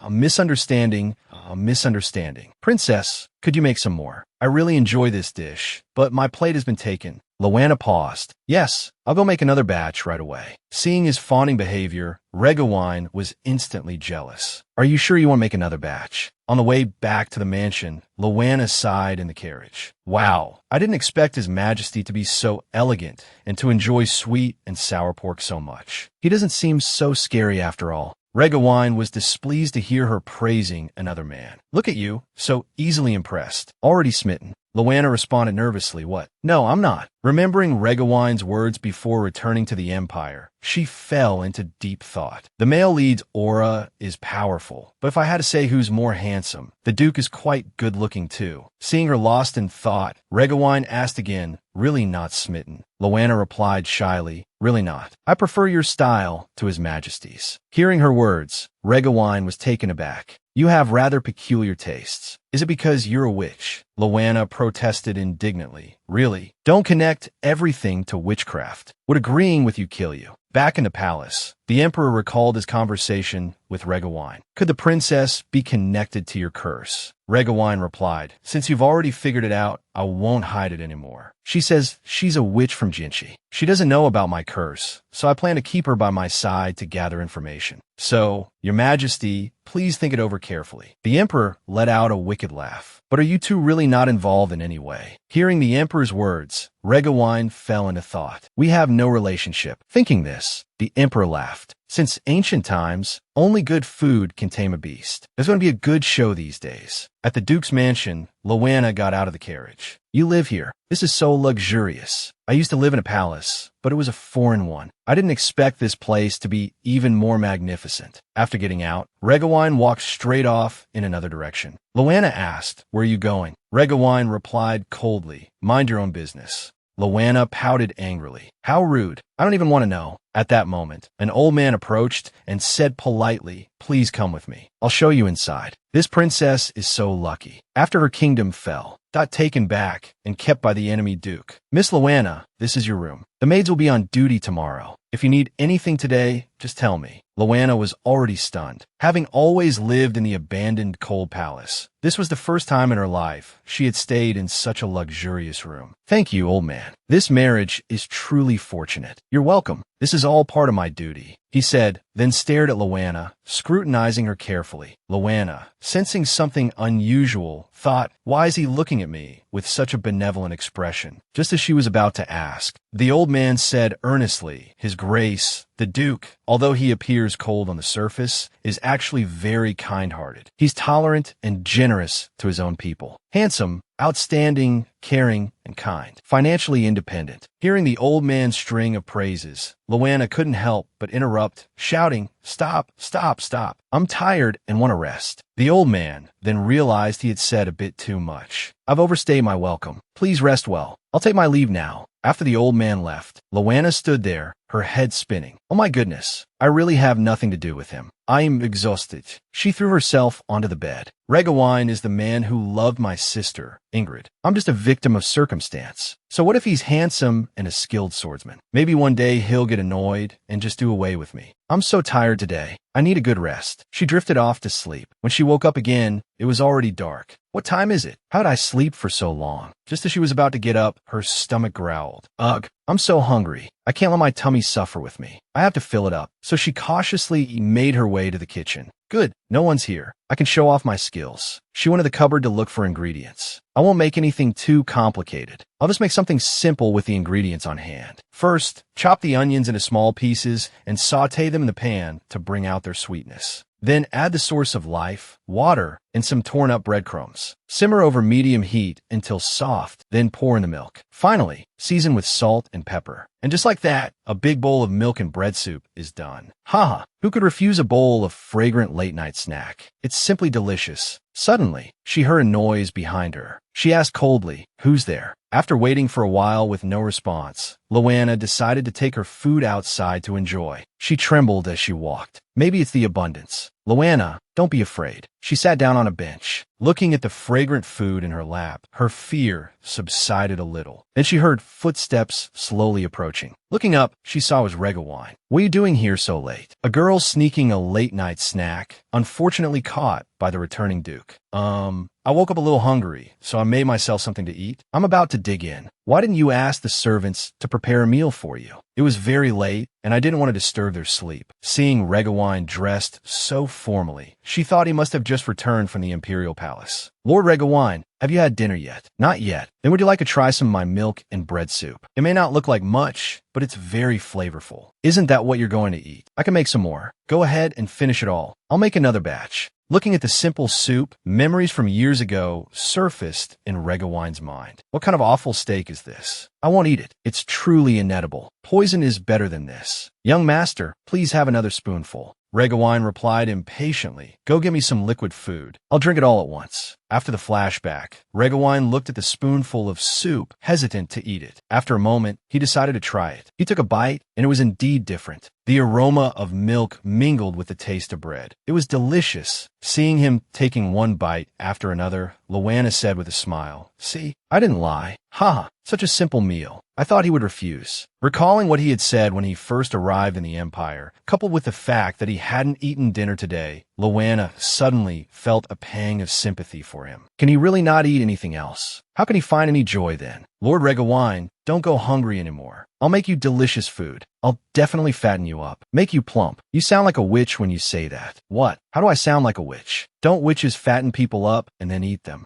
Oh, come on. There's so much delicious food in the world. Why eat people? Tell you what, let's make a deal. I'll fatten you up, and I won't eat you. Pinky swear 100 years, no takebacks. But you have to eat all the food I make, okay? Seeing Luana's charming expression, Regawine was captivated. Snapping back to reality, he said haughtily, don't get so touchy-feely. Luana, flustered by his teasing, became a little awkward.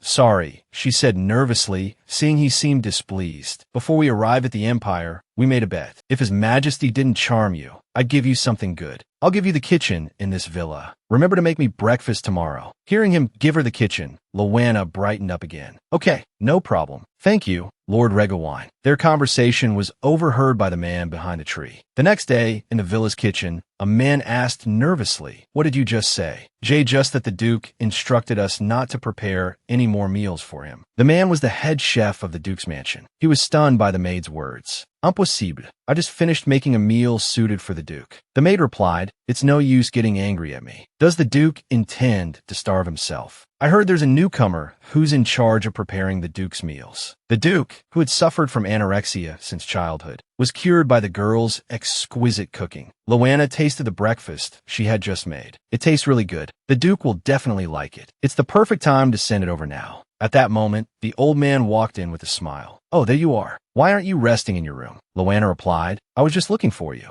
Where does the Duke usually dine? The old man looked troubled after hearing this. In another kitchen, two people were arguing. Head chef, let's go back. Even though the kingdom has fallen, she's still a princess. The Duke is even protecting her. We should just do our own jobs. Ingrid pushed him away. As the Empire's top chef, I only want to make a delicious meal for the Duke. 5 years. A full 5 years. I've dedicated all my passion to preparing the Duke's meals. But every time the response is disgusting, like garbage, like eating dirt. I worked so hard, and it's all been drowned out by a little love affair. I can't accept this. I have to see it with my own eyes. The two pushed their food carts towards Regawine's bedroom. The old man said, the Duke is usually picky, especially about breakfast. After all, no one has much of an appetite in the morning, right? Luana looked puzzled. Are you sure about that? It's strange. He definitely ate breakfast before I left, and quite a bit too. The old man arrived at the door and knocked. Your Grace, it's Cain. From inside, Regawine replied, come in. Hearing this, Luana happily ran inside. Lord Regawine, your breakfast is here. Regawine was only halfway through changing his clothes. The air instantly froze. Luana awkwardly turned around and covered her eyes. Oh, I'm so sorry. Regawine pretended to be nonchalant. All right, is this breakfast? The old man replied, yes. I know you don't like to eat in the morning, but the princess prepared this carefully, so I brought her here. Regawine sat down on the sofa and said, bring it here. The old man stepped forward and opened the lid. Today's menu is souffle with bacon-wrapped sausages. The side dish is cranberry cheese salad. The beverage is hot milk tea. The old man looked at the table full of food and couldn't name any of it. Luana asked, can I turn around now? Hee hee. Today's breakfast is called souffle cake. I added meringue to the batter. It's very soft, fluffy, and sweet. The old man replied, "It certainly looks unique. It looks delicious. But the Duke can't eat anything in the morning." As soon as he finished speaking, Regawine took a piece of cake and put it in his mouth. The old man's jaw dropped in surprise. I knew their relationship was special. The Duke's return this time, them being so lovey-dovey. It's all the power of love. They look so good together, a perfect match. After breakfast, Luana happily pushed the food cart outside. "Hurry up and eat my souffle cake. It won't be as good cold." But when she got there and opened the lid, the plate was empty. Luana saw a man standing there and wondered if he had eaten it. "Excuse me, who are you? Did you eat my souffle cake?" The man turned abruptly, startling Luana. "Hello, I'm the head chef of the Duke's mansion." Luana took a few steps back. "Oh, so you're the head chef. Is there something I can do for you? I want to ask you something. I don't agree with you becoming the Duke's exclusive chef, so I came to see for myself. But I just heard the Duke say it was delicious. I'm not convinced, so I'd like you to have a cooking competition with me." The head chef, dissatisfied with the Duke's arrangement, decided to challenge Luana to a cooking contest. Henry happened to pass by while they were talking. Hearing them talk about a competition, he found it interesting. "Since you need a judge, can look at and I join." Meanwhile, in the study, Regawine looked at his gradually rounding belly. "Have I really gained that much weight? I need to eat less and pay more attention to my appearance." In the kitchen, the two contestants were in the midst of a fierce competition. Luana busily prepared various ingredients. Seeing her seriousness, Wei felt a bit of admiration. To ensure the competition was fair, Luana suggested finding another judge. Seeing her seriousness, Wei decided to use his best skills. Gat said with surprise, "Head chef, are you going to make Chateaubriand?" Luana asked, "What's that?" "It's a premium steak made with filet mignon. The head chef is very good at it." "What are you going to make, princess?" Luana grinned. "I have a plan." Soon, the fragrant steak was served. The three couldn't help but exclaim, as expected of the head chef, "The steak smells amazing." Hearing the praise, Wei smiled confidently, thinking, of course, "This is my specialty." Luana, transformed into a foodie, stared at the steak, drooling. "It must be delicious. Head chef, can I have a bite later?" Wei was taken aback. He thought, "Why is she reacting like this? Aren't we rivals? Doesn't she feel any sense of urgency about my dish?" He then asked, "Can I see your dish?" Luana replied, "Sure. It's my specialty, called Italian white sauce fried chicken." The judges were stunned, saying they had never seen such a dish. Seeing them dumbfounded, Luana urged, "Eat it quickly. It won't be as good cold." Wei was puzzled by the dish. Shouldn't Italian white sauce be used with pasta? The fried chicken pieces are certainly unique. As he was thinking, Luana brought a plate of fried chicken to him. She smiled and said, "Head chef, please try it." Wei took a piece and put it in his mouth. "This is delicious." The fried chicken was crispy, and the sweet Italian white sauce complemented it perfectly. The spiciness of the green onions and the saltiness of the pepper enhanced the flavor. Henry ate happily. "Ha, this is so good. Now let's start voting." As soon as he finished speaking, Wei said dejectedly, "No need. I lost.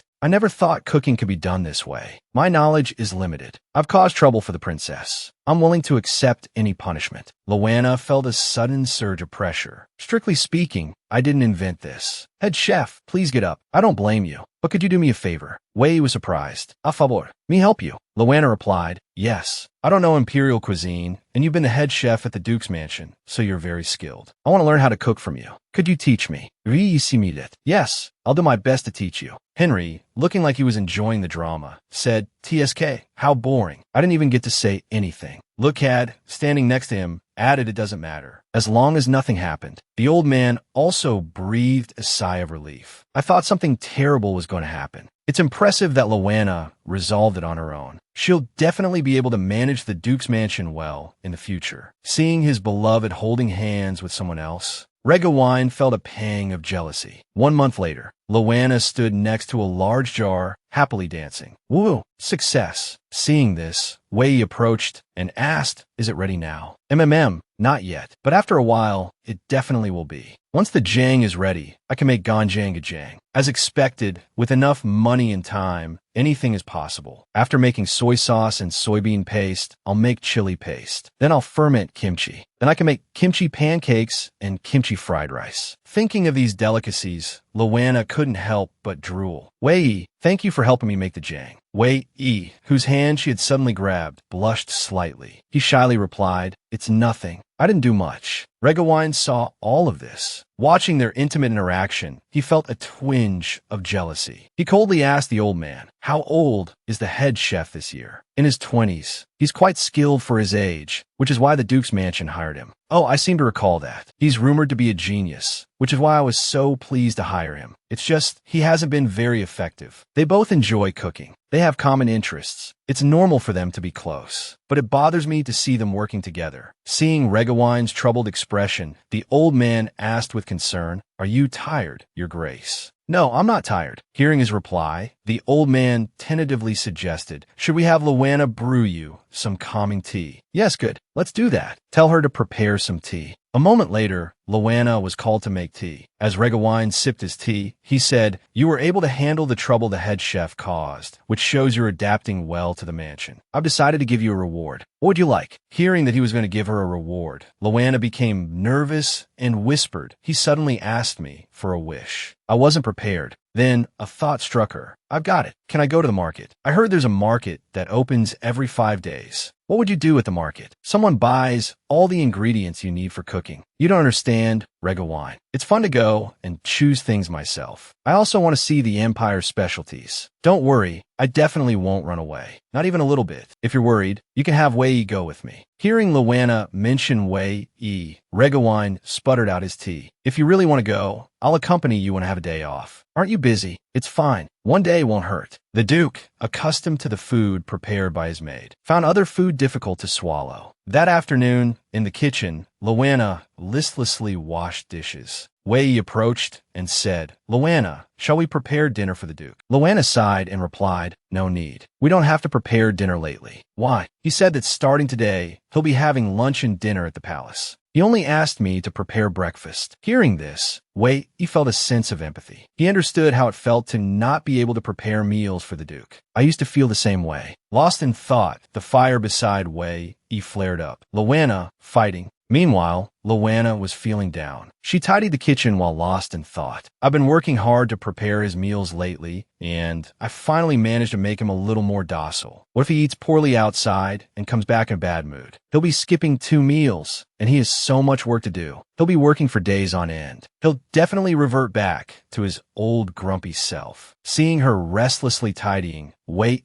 asked, "Are you looking for something?" "No, I'm just wiping things down." Then, Luana saw something above and froze. "Oh, there's still this." Evening. The clanging of weapons echoed from the palace training grounds. Regawine demonstrated while instructing, "Do you understand? When your opponent is as tall as you, don't just use your elbows. Use your shoulders." "Yes, Your Grace. We'll correct it immediately." At this moment, a guard approached and announced that it was dinner time. At the dining table, the guards chattered amongst themselves. "Wow, a steak after special training is so satisfying." Another guard replied, "Isn't it? Food and fighting strength are Regawine's forte." Regawine looked hesitantly at the steak in his hand. He took a bite. "Ugh, it's absolutely terrible. I seem to have gotten used to the princess's cooking. Now, food made by others tastes even worse. But even if it's awful, I have to eat something. I didn't have a proper lunch. I can't go hungry again at dinner." He picked up a piece of steak, ready to put it in his mouth. Before it reached his lips, a guard entered from behind. "Your Grace, His Majesty requests your presence in the reception room after dinner." Hearing the guard's words, Regawine glanced at the unappetizing steak and stood up. "I'll go right away." The guard, puzzled, asked, "Right away, sir? Shouldn't you finish eating first?" "No, I'll go now. I'm not eating." The young maid, worried that the Duke wouldn't eat well outside, thoughtfully prepared a loving lunchbox. The next morning, Regawine, as usual, was about to head to the palace for training. He saw a pile of boxes on the ground. "What's this?" he asked. Luana replied with a smile, "These are lunchboxes I prepared for you." Regawine put on a haughty expression. "Didn't I say? The palace provides meals." Luana replied, "But you couldn't stomach their food." Regawine glanced away nonchalantly, but inwardly he was overjoyed. "Who said I had to eat your you're cooking. Do you expect me to carry all of this? Loanna paused.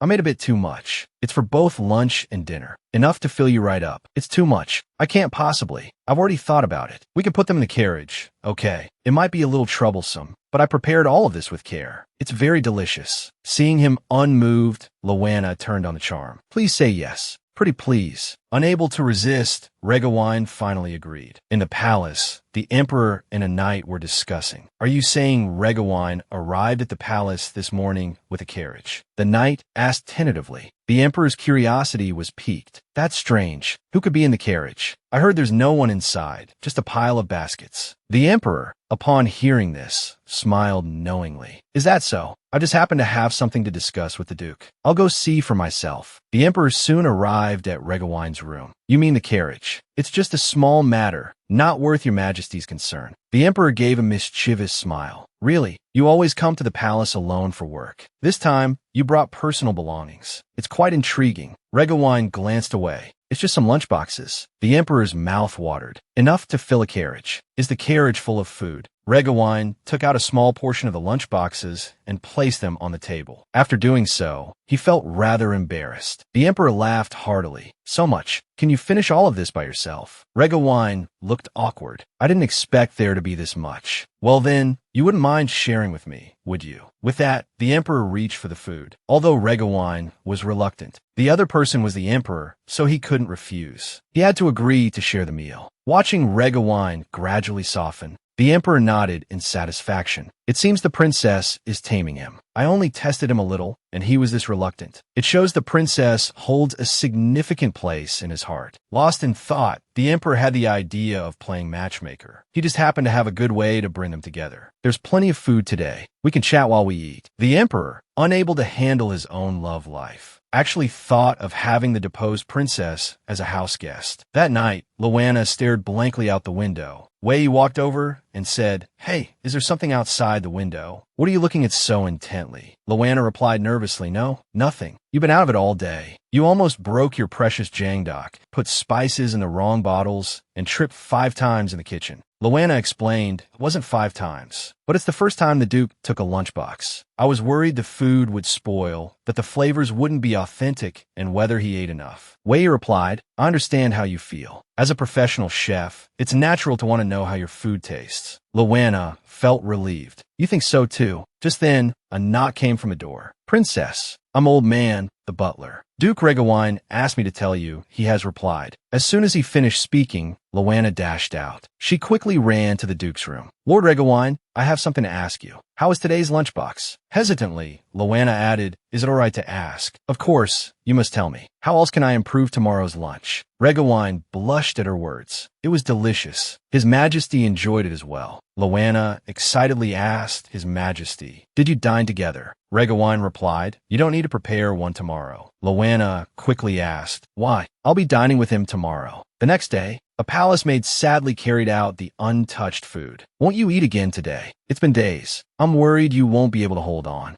In his room, Inglis clutched her rumbling stomach. "I haven't eaten anything. I feel so dizzy. I'm losing consciousness." But she was still happy, because only by enduring this could she go to the underground and see her father and mother. Lost in thought, she felt her mother calling her. But the next second, her mother suddenly let go and disappeared. Inglis pulled hard, and a ripping sound came from nearby. It was the curtain. "I'm so hungry I'm hallucinating." Longing filled her heart, bringing tears to her eyes. Just then, the door suddenly opened from the outside. Loanna looked at her in surprise. "Goodness, Inglis, are you all right?" Inglis looked towards a voice, thinking, "Am I hallucinating again? This child looks so familiar." "Loanna, is that you?" Loanna ran over happily. "It's me, sister. I'm here." Seeing her beloved sister, Inglis smiled happily. Since the king and queen were killed, this was the first time Inglis felt the warmth of family. The Duke, for his beloved little maid, openly defied the emperor. The previous night, the emperor came to Inglis's room. "I finally got you, and you won't eat. You'll starve to death at this rate." Inglis gripped her clothes tightly. "If you caused all this just to have me, I will never let you have all of me. I will never forget what happened last night." Inglis was still furious. Loanna, hearing this, said regretfully, "I heard you weren't well, but I didn't realize it was this serious." I made you some porridge. Eat something. Inglis picked up the spoon hesitantly. Are you doing all right? We lost everything. Our city, our parents, our people, our country. It's all gone. There's nothing left. But why don't you seem sad at all? Luana pondered this. Perhaps what I lost is different from what you lost. I only lost some ragged clothes and a small, dilapidated workshop. I was locked up there my entire life. My father was like a stranger to me. I can't even remember his face. Other than that, I lost nothing. Unlike you, I was the abandoned princess. Inglis felt remorse. I'm sorry. I wasn't thinking, Luana replied. Even so, I understand your pain. In fact, I understand it clearly because I also lost everything once. But compared to loss, I've seen something more important. That's being alive. Think about it. What can we do here? Inglis suddenly understood. What can we do while we're alive? Luana smiled. We can enjoy all sorts of delicious food. We can do what we want. Hearing this, Inglis picked up the spoon and began to eat. Seeing her finally eating, Luana felt relieved. This simple act made Inglis feel the warmth of family again, and tears silently fell. Luana gently patted her back. Eat slowly. There's more. After eating, Inglis fell asleep on the bed. Seeing this, Luana felt a pang of sympathy. It seemed her sister hadn't been sleeping well lately. Just then, the Emperor, accompanied by Regawine, swaggered in. It seems my method worked. She's finally eating. Luana replied softly, Yes, my sister just fell asleep. The Emperor smirked and stroked Inglis's face. Luana quickly shielded the bed. My sister is asleep. Don't touch her. Regawine was startled, thinking, when did this little thing become so brave? The Emperor was also taken aback by her action. So, my sister just fell asleep. Even your majesty shouldn't touch her. To prevent her from further defiance, Regawine quickly intervened. She doesn't know any better, your majesty. Please forgive her. The Emperor was speechless. It's clearly the princess who's being impertinent. Why is the Duke apologizing to me? Regawine declared possessively, because she's mine now. Luana blushed at his words. The Emperor, thoroughly annoyed by this display of affection, said, Fine, I don't want to hear it. Leave. After they left, the Emperor fumed. That audacious princess daring to defy me, and that absurd subordinate defending her. It's preposterous. Looking at the sleeping Inglis, a sinister thought crossed his mind. Should I just snatch the discarded princess as well? The Duke declared his ownership in front of everyone. That little maid was so embarrassed, begging me for mercy in front of me, yet courting death in front of the Emperor. She better be careful. The Emperor isn't exactly. Luana was filled with regret. Yes. I'll be careful from now on. I just felt so sorry for my sister. I must have been crazy to talk back to His Majesty like that. That man destroyed a whole country just to get his hands on my sister. Recalling what had just happened, Luana's eyes glazed over. Lord Regawine, am I yours? Regawine froze. What a ridiculous question. You're my captive. I'm responsible for your actions. Don't you know that? Luana was silenced by his retort. Yes, I understand. I'll be more careful in the future. Seeing her subdued, Regawine felt relieved. The day for shopping soon arrived. Luana asked excitedly, Do I need to bring a basket? The old man replied, There are people to carry the groceries. You shouldn't need one. The Duke is waiting for you. Hurry up. The marketplace was bustling, the streets filled with food and clothing vendors. Luana was immediately captivated by the sight. Wow, I didn't know the Imperial Market was so big. It's the size of a village. I'm sure I'll find lots of ingredients I've never seen before. As she walked, she was jostled by the crowd and nearly knocked over. She cried out to the Duke, help. At that critical moment, Regawine grabbed her hand. Losing her balance, Luana fell into his arms. I know you're excited, but try to stay close to me. Luana blushed at his commanding tone. Okay, I understand. Regawine watched her cling to him, thinking, how ridiculous. If she just let go and disappeared into the crowd, she might actually escape. But she's sticking to me like glue. Is she playing dumb, or is she really that clueless? As they strolled, Luana spotted an unusual ingredient. Lord Regawine, she exclaimed. I want to buy that. The vendor, seeing a potential customer, immediately greeted her. Excellent choice, miss. How much would you like? Luana replied, I want to buy a lot. Looking at the strange fruit, Regawine was unfamiliar with it. That fruit looks peculiar. What are you going to do with it? I can make a very delicious dessert with it. Seeing her enthusiasm, Regawine thought, it seems I was overthinking it. This girl has no intention of planning an escape. After finishing their shopping, Luana thanked the Duke cheerfully. Thank you so much. I spent a lot of money today. Regawine scoffed. What do you take the Duke's household for? If you hadn't insisted on coming to the market, I could have simply bought every ingredient by category and had it delivered to the kitchen. Loanna, upon hearing this, suddenly understood the convenience of his power. Well, in that case, please refill the stone baskets. The Duke, because of some strange man, has confined Loanna. At the market, Loanna carried a basket, looking around, thinking, Lord Regawine has been even busier since returning from the palace. I thought he wouldn't be able to accompany me shopping. He must be exhausted. Just as she turned to look for him, she discovered he was gone. Lord Regawine, where are you? He told me not to leave his side, but he's the one who disappeared. Suddenly, the surrounding crowd jostled, and Loanna was knocked backward. She thought, oh no, this time I'm really going to fall. But the next moment, a man caught her from behind. He smiled and asked, are you all right? Are you hurt? Looking at the man's sapphire blue eyes, Loanna blushed. She quickly moved aside, stammering,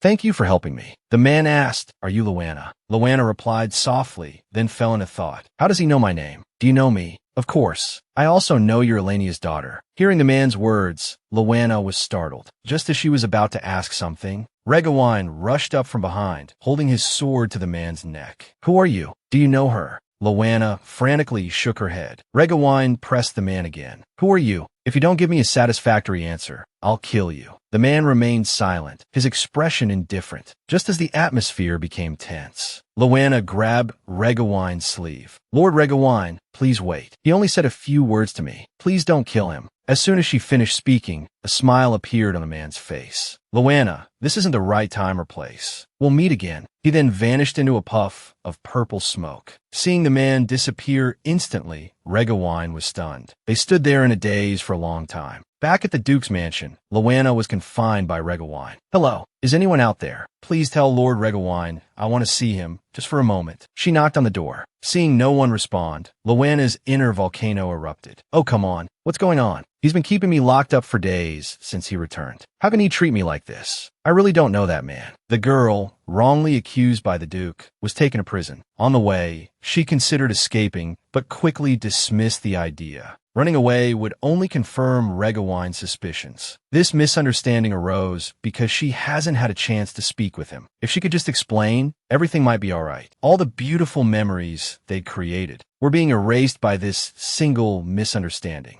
I won't give up. The streetlights flickered, making a buzzing sound. Hein brought Loanna before the Duke. Regawine coldly asked, has she arrived? Loanna jumped out from behind Hein. I'm here. Seeing her, Regawine's gaze grew colder. He grabbed her arm. Lord Regawine, what are you going to do to me? Let me go. You wanted to explain, didn't you? Sit down and tell me everything. Tell me about the other witches you haven't mentioned before. Seeing his cold eyes, Loanna broke out in a cold sweat. His killing intent was different than usual. It felt as though he wanted to flay her alive. She grabbed his hand and tried to pull away. Lord Regawine, please listen to my explanation. Regawine was surprised by her defiance. He flung her hand away and roared, get out. Loanna, seeing his expression up close, teared up. Lord Regawine, why have you lost so much weight? Looking at Loanna's touching appearance, Regawine's heart pounded uncontrollably. He recalled his conversation with Cain earlier that day. I'm going to interrogate her. It doesn't matter if I can't get any information out of her. Their people cherish their own kind. We should be able to draw out other witches through him. Your Grace, do you really intend to imprison him? He deceived me, pretending to be concerned and understanding. Imprisonment is already the best treatment for him. After reflecting and seeing Loanna's pitiful appearance, the Duke's heart softened somewhat. He tugged at his clothes and turned to leave. The woman behind him asked, Your Grace, are you unwell? Perhaps I should conduct the interrogation. No need. I've suddenly remembered an urgent matter. Confine him for now and await my instructions. Remember, do not harm him. Seeing Regawine about to leave, the woman called after him, Your Grace, if you have urgent business, I can handle it for you. Regawine ignored her and walked directly outside. Passing by Cain, he instructed, Go and summon the physician. Cain replied with a bewildered, All right. Regawine walked on, covering his nose, as if some kind of liquid was about to spurt out. In the tavern, a group of people sat at a table discussing the Duke's mansion. Have you heard? His Grace encountered a demon the other day. They say it could vanish instantly. The Duke even dispatched his servants to search everywhere. But after all these days, it seems they haven't found any demons. I heard they caught a little witch. She's been imprisoned and interrogated. The conversation was overheard by a mysterious man. Hearing that Lawana was imprisoned. The man's face darkened instantly. The server, seeing their incessant chatter, roared furiously quiet. Do you want to drive away the other customers? There are no such things as witches. But as soon as he spoke, he realized the man at the table had vanished. To punish the maid, the Duke cruelly imprisoned her. Recalling the man from a few days ago, white hair, purple eyes. If I had seen him before, I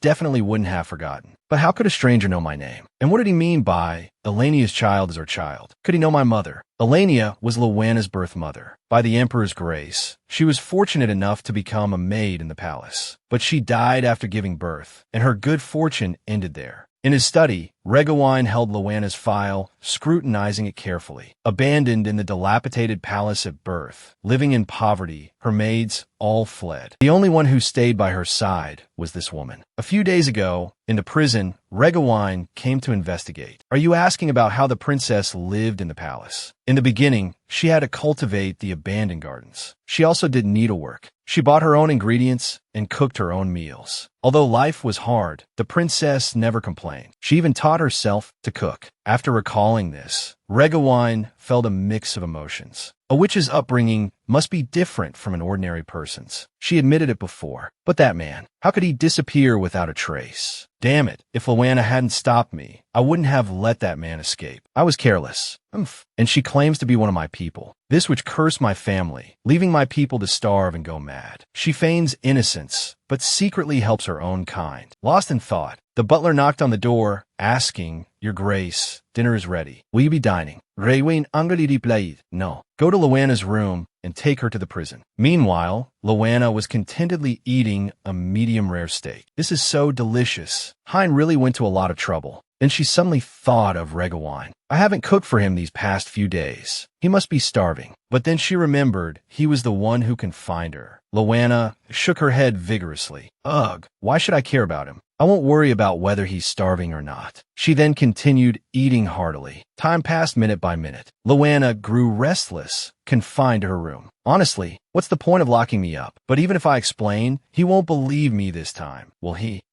What a hot-headed, foolish, stingy, and talkative idiot. Just as she was venting her frustrations, a knock at the door startled her. Who is it? Who's there? Lawana. It's me, Kane the butler. Has my confinement been lifted? Yes, it has. Now, where should I take you? The butler didn't answer her question, and so the two walked forward in the dim light. Lawana looked around as she walked, thinking, isn't this the way to the dungeon? Am I going to be locked up again? It seems the urgent matter caused him to misunderstand. I barely managed to get through it last time, but this time I'm really done for. Even if I told him the truth, Regawine wouldn't necessarily listen. What should I do? Should I run away? The little maid only wanted to make delicious food for the Duke. But the Duke, due to a misunderstanding, cruelly imprisoned her. Lawana shivered from the cold in the dungeon. But even the cold wasn't as chilling as Regawine's gaze. The thought made her feel a pang of sadness. Does the Duke despise me? Suddenly, all the torches in the dungeon went out. Everything plunged into darkness. Lawana curled up, afraid to move. A man lit a match and held it in front of her. Lawana's heart settled when she saw it was the butler, Kane. Kane brought a plate of food to her. I brought you something to eat. This is cream soup and bread, made by the head chef himself. Lawana, having been hungry for days, salivated at the sight of the food. She picked up the plate and ate ravenously. Seeing this, Kane felt a pang of sympathy. Why didn't you run away? Lawana froze, sweating at the word escape. Kane continued, actually, when you left your room, you must have guessed what was happening. When I stepped away to let you change clothes, and when I led you through the deserted corridor, you had several chances to escape. Lawana looked troubled. But if I ran, Lord Regawine's suspicion would be confirmed. Just as Kane said, I thought he might interrogate me because I had done something suspicious. But it was a misunderstanding. So I thought, no matter where the conversation took place, I should meet him first. But I didn't expect him to torture me. It was too much. Kane tried to explain on the Duke's behalf. Your actions in the marketplace were truly unbelievable. Lawana suddenly understood. So it was because of that. That was really nothing. That's why I wanted to explain it to him personally. Elsewhere in the Duke's mansion, Regawine learned from the doctor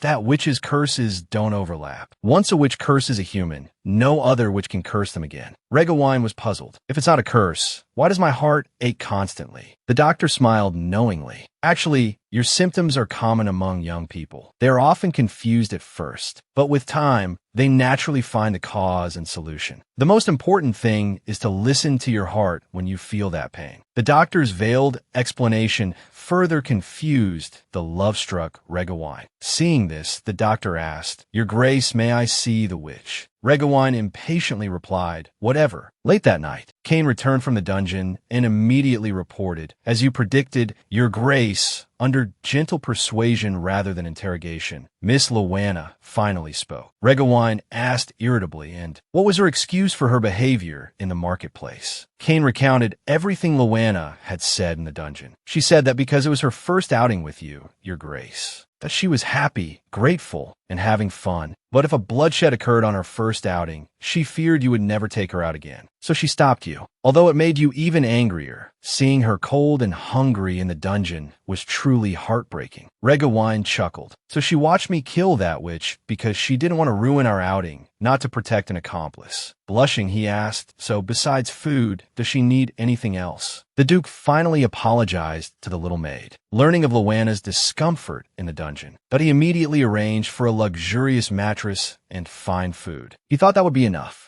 But he also sent a personal maid to attend to her needs. Lawana was overwhelmed. Why give a prisoner such luxurious treatment? The maid smiled, explaining that these were all the Duke's orders and she was simply following instructions. Lawana didn't have time to think as her stomach began to rumble loudly. Fine, she thought, I'll eat first and think later. She then proceeded to devour the meal until the maid cleared the dishes. Only then did she realize that things might not be so simple. Could that have been my last meal? He's already interrogated me. Why would he arrange such a luxurious spread? The thought filled Lawana with despair. She called for the maid and prepared to write her last will and testament. If she was truly going to die, her only concern was her precious soybean paste crock. She had imagined countless ways to enjoy the paste once it was fermented. Now, it seemed she wouldn't have the chance. The only reliable option was to entrust the crock to someone. After careful consideration, she decided to leave her sole possession to the head chef. A week passed like this. Lawana lived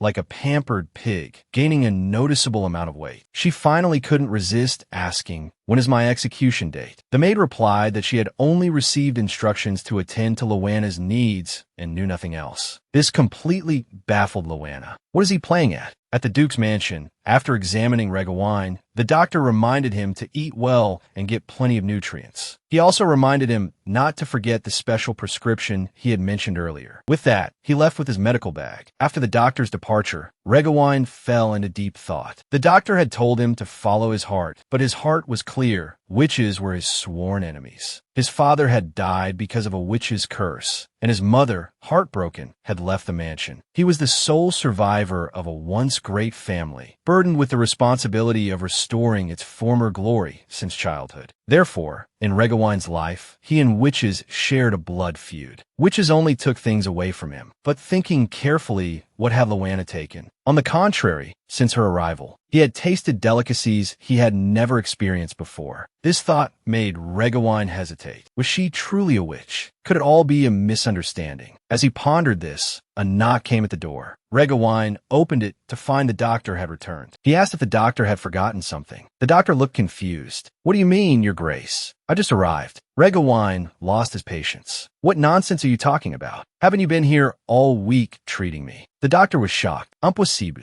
I've been away on business. I rushed here immediately after receiving your summons, Your Grace." Regawine instantly realized something was wrong. "Oh no, this is bad." Meanwhile, in the dungeon, Lawana stared blankly at an unfamiliar face. Realizing the young maid was in danger, the Duke rushed to her rescue. Regawine, ignoring the guard's attempts to stop him, raced towards the dungeon. Seeing Lawana safe and sound, he felt a wave of relief. "Since you haven't gone far, I can forgive you. I'll even reward you for luring the real witch here." Regawine extended his hand, gesturing for Lawana to come closer. But the mysterious person didn't give him the chance, throwing a vial of magic powder at him. Regawine's vision blurred. The mysterious person tried to escape with Lawana, but seeing Regawine desperately trying to stop them, Loanna hesitated. Seeing her hesitation, Regawine mistook them for being in cahoots. His hatred for witches surged. He bit his hand, using the pain to stay conscious. Neither of you is getting out of here today. Loanna felt a pang of sympathy, but to lift the curse on the Duke and free him from future suffering, she had to leave with the mysterious person. Because the mysterious person was the only one who knew how to break the curse. After careful consideration, she decided to leave for now. Before leaving, she explained to the Duke, "Please don't be angry, Your Grace. I will return." After they escaped, Loanna asked worriedly, "Will that powder you used have any lasting effects?" The mysterious person replied proudly, "That powder is my own special concoction, made with top-grade Galad potion, which ingredients. It will only put him to sleep. There won't be any lasting effects."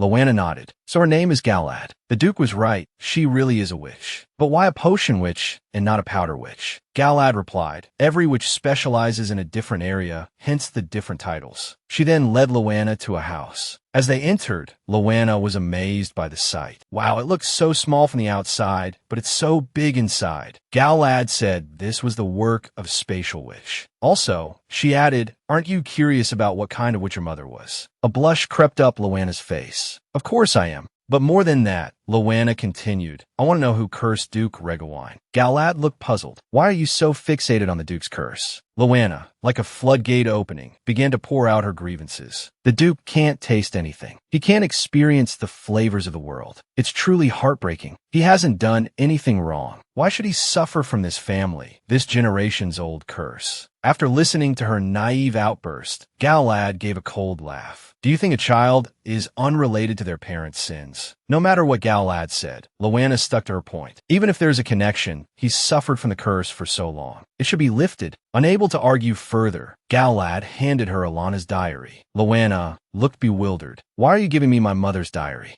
To her surprise, Galad revealed a shocking secret. The witch who cursed the Duke was Alana, your mother. The young maid, who had wholeheartedly wanted to help the Duke lift the curse, never expected the one who cast it was her own mother. The truth hit Loanna like a bolt of lightning. Regawine had been right all along. Now, all she wanted was to quickly find a way to lift the curse. Galad gave a sly smile. "Only the one who cast the curse knows how to lift it. I only said I knew who cursed him, not how to break it." Loanna instantly felt betrayed. She had betrayed the Duke to come here. How could she go back now? Seeing her despair, Galad offered a suggestion. "You can find a solution in your mother's diary. Even though witches aren't that kind, they wouldn't be so cruel as to curse an innocent person." Taking Galad's advice, Loanna immediately returned to her room to read the diary. The next day, Loanna stormed up to Galad. "Are you sure you didn't lie to me? I read the whole thing. It's nothing but recipes. You're clearly taking advantage of my ignorance." She slammed her fists on the table and burst into tears. Galad tried to explain. "Why would I lie to you, little witch? Besides, the fact you read it all night means you found it interesting, right?" Mentioning the diary's contents piqued Loanna's interest. It had the chocolate recipe I wanted most, and so many other interesting dishes. "I read the whole thing without realizing it." Galad jumped up and started searching. Alana was a culinary witch. No one could surpass her in cooking. And this is her second diary. Loanna snatched it angrily. "Couldn't you have given it to me all at once?" Galad pleaded. "I can't see what's inside, so I couldn't quite remember. Hearing you talk about it just now reminded me. Cut me some slack." Loanna snorted and ran upstairs. "Don't disturb me while I'm reading." Her efforts paid off. In the second diary, Loanna found the reason her mother cursed the Duke's family. That year, Alana traveled alone to the vast north to research recipes. While there, she met a young boy. The boy was crying because he couldn't make delicious potato bread. He told her that a new lord was coming, which meant higher taxes. The northern lands were perpetually dry and harvests were poor. If the new lord raised taxes, the serfs would have no way to survive. The boy wanted to make delicious potato bread for the lord when he came to inspect. He knew it wouldn't stop the lord's decision, but seeing everyone struggling to pay taxes, he wanted to do something. He hoped the delicious bread would soften the new lord's heart.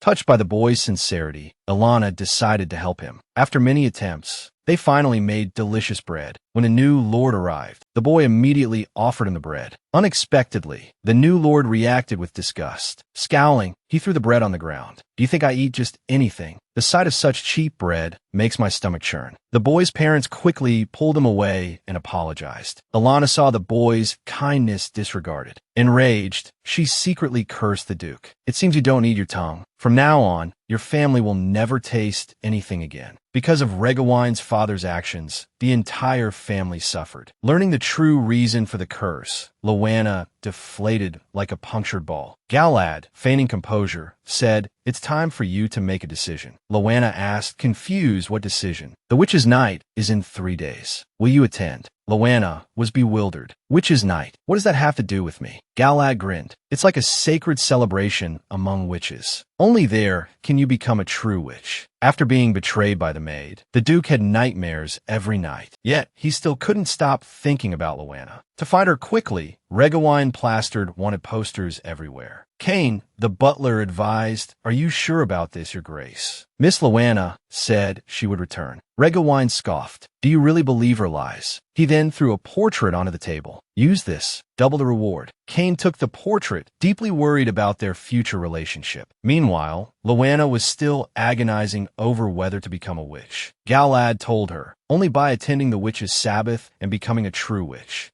can you cast and break curses. Your cooking will also greatly improve. Loanna's interest was piqued. She wondered what expression Regawine would make if he ate even more delicious food. To make the most delicious food, hard work isn't enough. You need the blessing of magic. After leaving the dungeon, Regawine, his knights, and the head chef, Wade, even the servants who had previously ignored him, praised his cooking. Loanna wanted to return to the Duke's mansion to hear their praise and see their happy smiles as they ate delicious food. She wanted to cook in a bigger world, rather than being confined to a small cottage. But if I become a witch, will they treat me the same as before? Although Galad made it sound simple, once accustomed to magic, one couldn't understand those without it. This isn't just a small change, it's a huge one. What frightened Loanna even more was the possibility of Regawine hating her if she became a witch. Lost in thought, Galad approached Loanna with a drink. Loanna asked, puzzled, why are you so keen on turning me into a witch? Galad replied coldly, because your mother was my best friend. Loanna's eyes showed confusion. To help her understand, Galad shared his childhood story. Galad was the only male witch. A male child born to a witch signified misfortune. Most boys died in infancy due to lack of magical support. Even those who survived were considered outcasts. His childhood was miserable, ostracized by his peers, without a single friend. Only Alana was willing to approach him, show him her magic, and give him her magically made hot chocolate. Alana was a source of warmth in Galad's heart. This is the charm of magic. It not only protects you, but also heals others. Alana was human. After learning she was descended from witches, she was delighted to become one. She was happy to use magic to create all sorts of things. Alana found great joy in being a witch. So I hope her daughter will also find happiness in becoming a witch. Enlightened, Loanna replied, if that's the case, then I'm willing to become a witch. Since the maid's departure, the Duke had lost his appetite. Concerned for Regawine's health, Kane decided to hold a cooking competition to help him find new love. The only requirement was that participants be single women. As soon as the announcement was posted,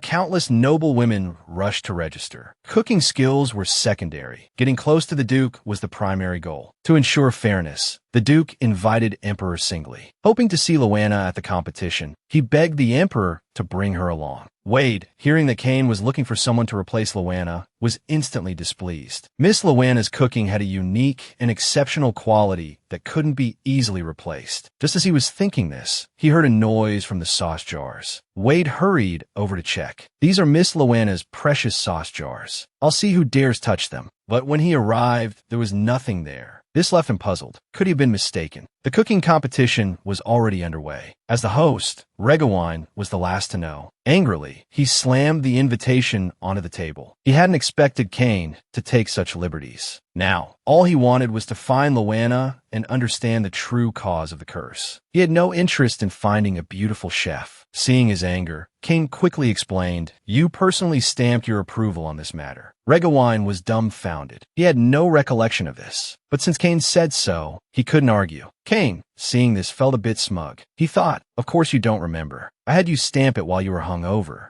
Although my methods were somewhat underhanded, it was for your own good," Cain continued, seeing the Duke's silence. "Precisely because you don't remember, we need to hold this cooking competition. Your current condition is serious. Refusing to eat will only make it worse." Regawine looked utterly despondent. "I can't even stomach the dishes prepared by the Empire's renowned head chef. What's the point of selecting a new one?" Cain didn't answer. Maids entered, pushing food carts. Cain placed several dishes before the Duke. These dishes were all highly praised in the preliminary rounds. "If, after tasting these, you still feel the competition is pointless, I will take full responsibility and resign as your butler." Seeing Cain's resolve, Regawine didn't argue further. He picked up a spoon and began to taste the dishes. After tasting the first two, Regawine's face darkened. "It seems my condition truly is dire to have allowed you to do this." Cain, hearing this, wanted to disappear. Then he tasted the third dish. The fresh, sweet flavor rushed to his head. He couldn't help but open the window and breathe in the fresh air. To confirm his suspicion, he immediately ordered Cain to have the chef who prepared the third dish make several more. Soon, the table was laden with food. Regawine nervously picked up a spoon. He took a bite. The aroma of beef and spices exploded in his mouth. Regawine's eyes widened in excitement. It wasn't an illusion. His sense of taste had returned. He immediately told Cain he wanted to meet the chef. Cain replied, "You'll see her soon. That contestant has already advanced to tomorrow's finals." To return to the Duke's side, Loanna, disguised as a rising culinary star, entered the Duke's cooking competition. To ensure fairness, Cain invited the Emperor singly to be a judge. "So, any catches your eye? I hear the Duke is holding this competition to choose a wife." Regawine looked exasperated. Cain was spreading rumors again. The competition began. A foreign contestant caught everyone's attention, using rare ingredients. Onions and various spices are sautéed until golden, a splash of white wine for aroma, and a sprinkle of cheese powder before plating. The sauce is spread evenly over the lobster, baked for 15 minutes, and finished with parsley and parmesan. A cheesy baked lobster, complete. The judges offered high praise. Singly commented, "If this contestant doesn't win, I might just take her back to the palace." Regawine, however, remained unimpressed. Although it lacks flavor, it's impressive. The host looked awkward. Such a comment from the Duke was high praise indeed. He turned to another contestant. "Bilua, is your dish ready?" The girl nodded. "Yes, this dish is simple and doesn't take long. First, the chicken is soaked in milk to remove any gamey taste. The day before, it's marinated with pepper, salt, and garlic. Then it's coated in batter and fried until golden brown. Finally, it's returned to the pan and stir-fried with my secret sauce." A plate of fragrant fried chicken with sauce was complete. The judges were full of praise as they ate. The Emperor even finished his plate. "Can I have another serving?" he asked. "Of course," the girl replied. Just as everyone was discussing who would win, Regawine couldn't sit still any longer. He strode over to the girl. Looking at the familiar face, he knew the person he had been longing for day and night had returned. In order to keep Loanna in the Holy Land forever, he announced to everyone,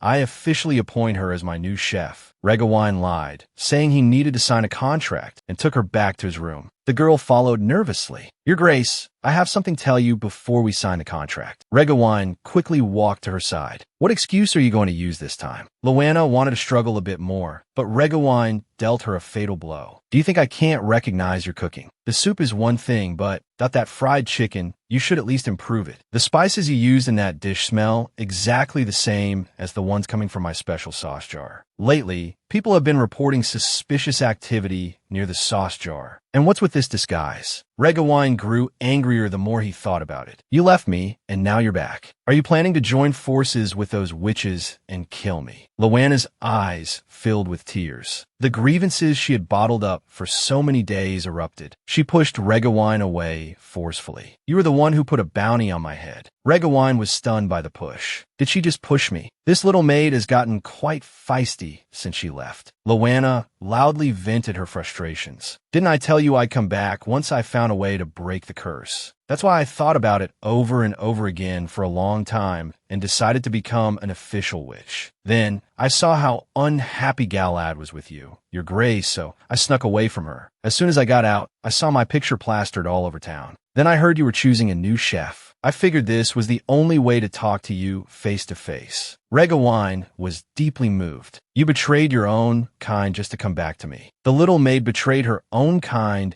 just to return to the Duke's mansion. Regawine learned that everything Luana had done was to lift the curse on him. He was touched. You went through all this trouble just to see me, just to keep your promise to me. Luana explained, wasn't I a trainee witch before? Now I've had my coming-of-age ceremony and become an official witch. I can even use magic now. Regawine leaned in and asked, so, can you lift my curse now? Luana looked troubled. I don't have the ability to do that yet. Regawine deflated like a puncture balloon. Then why did you come back? You haven't even found a way to break the curse, and you have the nerve to return. Do you think my mansion is a place you can come and go as you please? Luana looked like a wounded rabbit. He was clearly very angry. She had thought there would be a touching reunion, but now it seemed impossible. To avoid being sent away, she had to give the only reason she could think of to stay at the mansion. But you can't eat anything other than the food I make. By this point, Regawine was blinded by love. Are you worried about me? Luana didn't answer. Instead, she suddenly thought of something important. Shouldn't you talk to that foreign contestant? If it weren't for me, they would be the winner. Didn't you say their cooking was amazing? Regawine looked confused. I don't understand. Why would I need another chef if you're back? Luana scratched her head in frustration. You suddenly dismissing the contestant would be very hurtful to them. Besides, I can't cook for you forever. You need to think about life after the curse is broken. These words made Regawine explode. Why? Why not forever? Luana blushed. That's forever. Do you know what you're saying? Regawine scoffed. You just want to give that contestant the prize money and the opportunity, don't you? If that's what you want, I can give it to you. But I have one condition. You have to enter a contract with me, a love contract. Pretend to be my fiancé.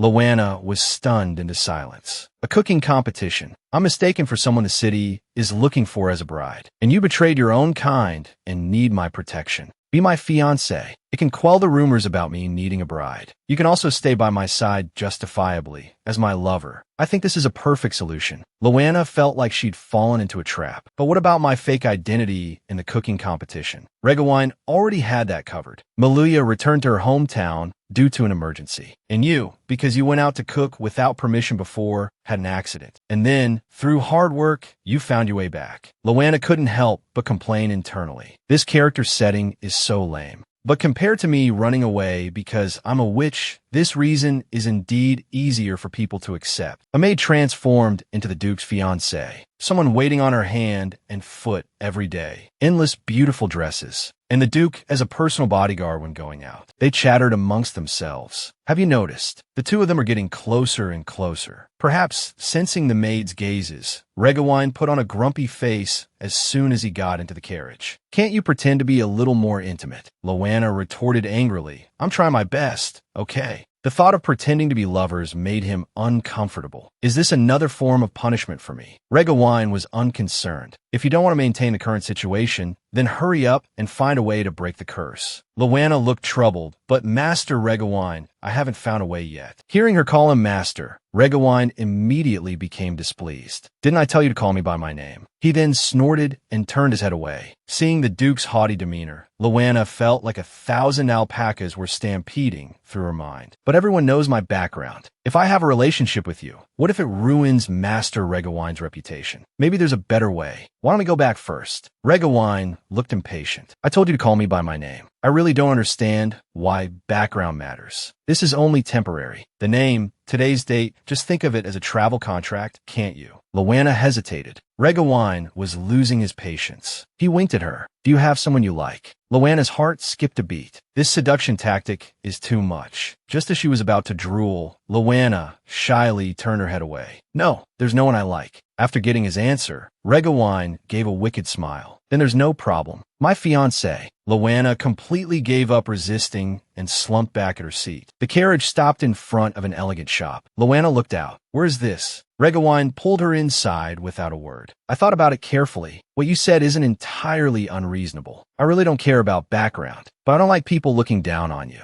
With that, the two arrived at a high-end clothing store. Regawine waved his hand grandly. Pick whatever you like. In all her years, Loanna had never seen so many exquisite clothes. She confirmed with the Duke again. All of these. I can really choose anything. Regawine looked at her blankly. Yes, and the more expensive, the better. Loanna hesitated. How can I wear such expensive things? Regawine immediately dispelled her concerns. This is the only way to make others think I like you. High society loves gossip. Doing this will definitely make them believe we're really dating. If you like someone, you should spoil them endlessly. The Duke taking the little maid shopping for clothes. Loanna looked left and right, feeling like she didn't deserve these beautiful clothes. The clothes she wore in the orphanage were all hand-me-downs from her nanny, patched together. She had never bought new clothes in all these years. There were so many styles that she was overwhelmed. Should she choose bright colors or something more sophisticated? Regawine saw her struggling and quickly walked over to the shop assistant. After a brief conversation, the assistant led Loanna to the fitting room. They found a dress that suited her. Loanna put it on and looked at herself in the mirror. It really was beautiful. Although the one she just wore was also nice, it was really uncomfortable. This one felt much lighter. The assistant suddenly pulled back the curtain. Regawine was momentarily captivated. He gave what he considered the highest praise. It suits you. Suitable for cooking in.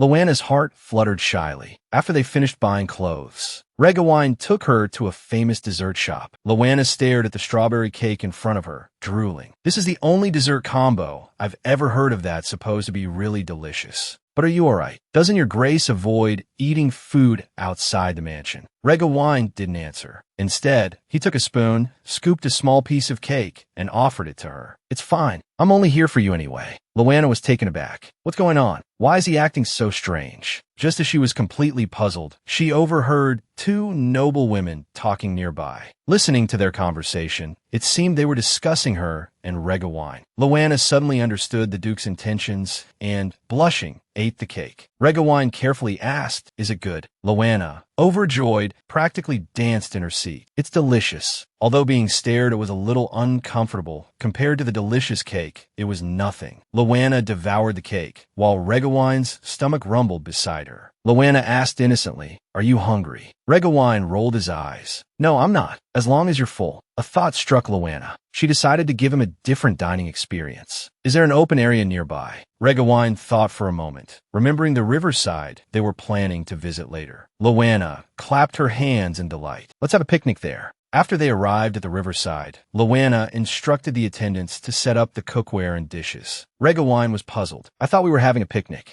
Loanna scratched her head shyly. It wouldn't be as tasty if it was made beforehand, so I decided to make it fresh. Regawine, though complaining about the trouble, was secretly delighted. He reminded her not to get her clothes dirty. Once everything was ready, Loanna began to showcase her skills. She added chili paste, sugar, and soy sauce to a pot of water for seasoning. Then, she poured chopped onions and green onions into the pot, adding the secret ingredients she had carefully prepared the night before. She simmered it until the sauce thickened. Finally, she arranged the prepared side dishes on a plate. The spicy stir-fried tteokbokki was ready. Worried that the Duke might find it too spicy, Loanna thoughtfully prepared some mild snacks and a sweet drink to cool down the heat. Regawine, unfamiliar with the new dish, asked, "What's this paper-like thing?" Loanna gave him a deadpan look. "That's fish cake. It's made with seafood. And that white, long thing is tteokbokki. It's made with glutinous rice flour." After receiving the explanation, Regawine took a spoonful and put it in his mouth. The sweet and spicy sauce exploded in his mouth. The chewy tteokbokki seemed to dance on his tongue. The fish cakes, soaked in the sauce, became even softer. Pairing them with the tteokbokki was perfect. He took a sip of the sweet drink when the spiciness hit. It was so delicious he couldn't stop. Watching the Duke eat mouthful after mouthful, Loanna felt a great sense of satisfaction. After their meal, they strolled along the riverbank. Loanna painted a tempting picture. Actually, there's another dish called gimbap. It's even better with tteokbokki. Regawine immediately glared at her. Then why didn't you make it for me just now? Loanna quickly explained, because I failed at making the seaweed yesterday, so I couldn't make gimbap. But if your grace gives me some more time, I'm sure I'll succeed. Regawine agreed without hesitation, already anticipating the gimbap. Loanna, shyly transforming into an obedient little girl, felt a stirring in her heart. Perhaps a contractual relationship wasn't so bad after all.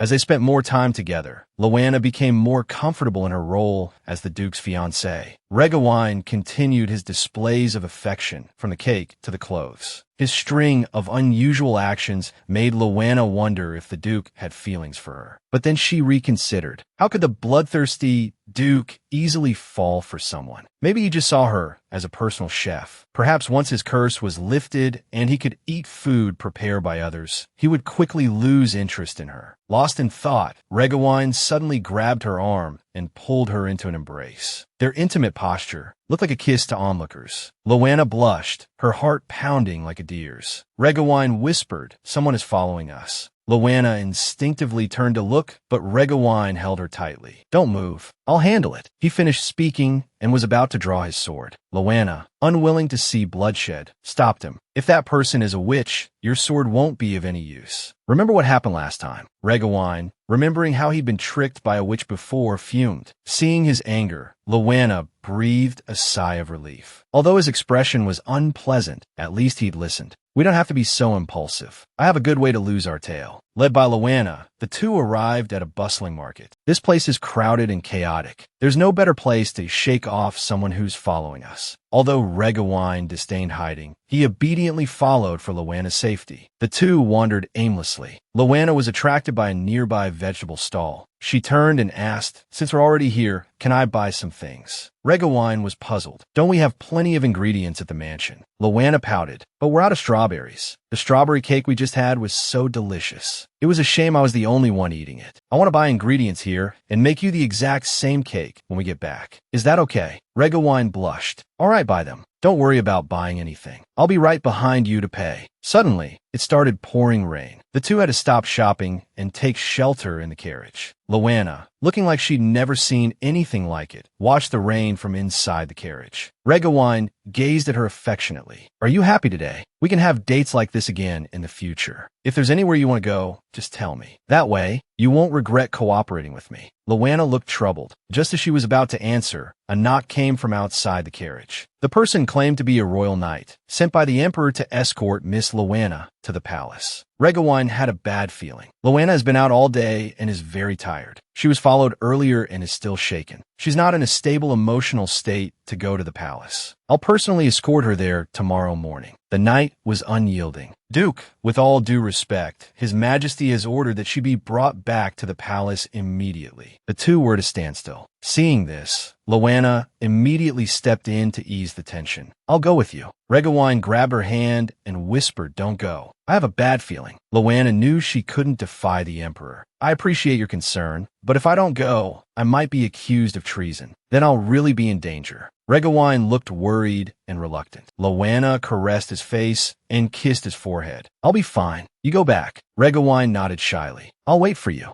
Their gazes were so sweet, they could have drawn flies. The knight awkwardly turned his head away. "We should depart." Once in the carriage, Luana realized how crazy her actions had been. To cover her inner turmoil, she could only tell herself it was for the greater good. It was just a kiss on the forehead, not a real kiss. The carriage suddenly stopped in a forest. The sounds of clashing weapons came from outside. The knights fell one after another. Luana cowered in the corner, terrified. A man in black suddenly opened the carriage door and, without a word, carried Luana away. Luana, on her way to see the emperor, was kidnapped. What seemed like an ordinary abduction turned out to be a premeditated scheme. The man in black ran with Luana in his arms. "Princess, don't be afraid. We're not kidnapping you." Luana struggled. "Dragging me away like this is kidnapping. But did you just call me princess?" Seeing her calm down, the man in black put her down. "If that's where you're supposed to be." Luana was startled. "Are you talking about the kingdom? Your father." Before he could finish, he knocked her unconscious. The world finally became quiet. What a troublesome princess. Late at night at the palace, ever since parting with Luana, Regawine had a bad feeling. He rushed to the palace only to discover that the emperor had never sent a carriage for Luana. Someone had forged the imperial decree. And it's not just Luana who has disappeared. Imperial consort Ingrid is also gone. I truly don't know when they started planning this. The emperor's expression turned serious. "Duke Regawine, you are commanded to rescue Princess Ingrid from the clutches of these evil forces." Having said this, the emperor smirked and teased the duke, and you can retrieve your little princess while you're at it. Regawain, constantly worried about Loanna's safety, seriously replied, as you command. Meanwhile, Loanna awoke from her unconsciousness. Ingrid rushed to her side with concern, asking, "You're finally awake. Are you all right?" Loanna saw the man who had kidnapped her. Pointing at him, she shouted, "He's the kidnapper." The man became indignant. "Kidnapper, I'm a person of noble birth. Allow me to introduce myself. I am Koi, of the House of Duke Alland." Loanna's mind raced. The House of Duke Alland. Isn't that the most noble family besides the royal family? Ingrid looked puzzled. "I was dragged here without knowing anything. I specifically sent someone to inform you to avoid this situation." Loanna pondered this, recalling the person who had followed her and Regawain by the lake earlier that day. "So the person you sent to deliver the message was..." "I'm sorry. I thought he had ill intentions, so I ran away." Ingrid took her hand. "That doesn't matter now. What matters is that we no longer have to return to the Empire." Loanna was startled. "Why do you say that?" Koi, unable to listen any longer, interjected, "I know you're reluctant. While Princess Ingrid was risking her life assembling a suicide squad, you were leisurely playing house at the murderer's home." Just as Koi was about to say something harsher, Ingrid interrupted him. Frustrated, Koi left. Loanna was puzzled by the term suicide squad.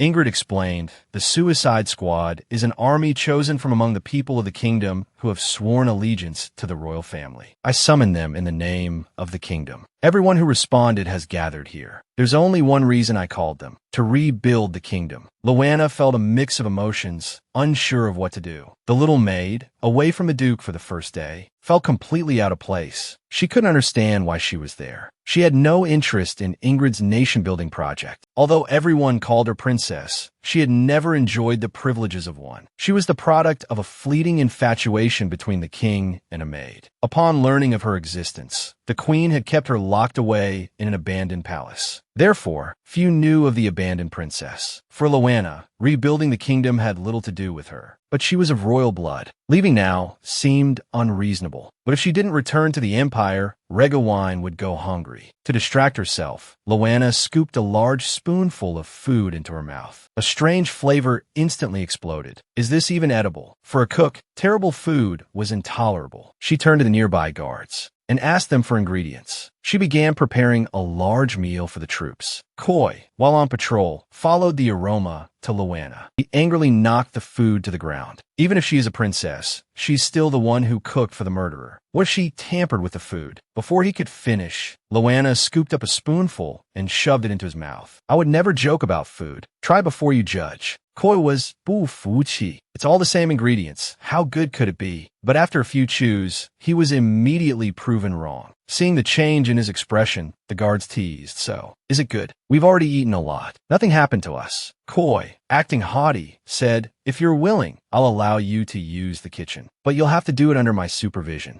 Loanna agreed without hesitation. "I accept, but since you've eaten my food, do me a favor." Later, the two arrived at Ingrid's room. "Has sister eaten yet?" "I made a lot. Let's eat together." Ingrid didn't open the door, instead having Koi take Loanna to the small cabin behind her to wait. Loanna urged, "Sister, hurry up. It won't be get cold." After the two left, Ingrid looked at Carlton beside her. "You heard all that. I have to go out. Tell me the purpose of your visit quickly." Loanna arrived at the cabin her sister mentioned and was immediately captivated by the flower bed. "I can't believe such a beautiful place exists here. But thinking about it, I feel like I've seen these flowers somewhere before." Just as she was pondering, Ingrid's voice suddenly came from the side. "These are very common flowers in the kingdom. Although the climate is different from the Empire, this is the border, so they grow well here." Loanna happily ran to Ingrid's side. "Sister, you came out so quickly." Ingrid replied, "That's because the food you made was delicious." Loanna didn't think much of it and simply invited her sister to taste the meal she had carefully prepared. As they ate, Ingrid asked, "Do you want to return to the Empire?" Loanna hadn't expected her to be so direct. Her hand holding the fork paused, unsure how to answer. Ingrid saw what she was thinking. "I know you don't want to have anything to do with the kingdom. Luana was flustered at being exposed. Ingrid patiently advised, Duke Regawine is a very dangerous man. He could kill you at any moment. No matter what her sister said, Luana wouldn't listen. After spending so much time with him,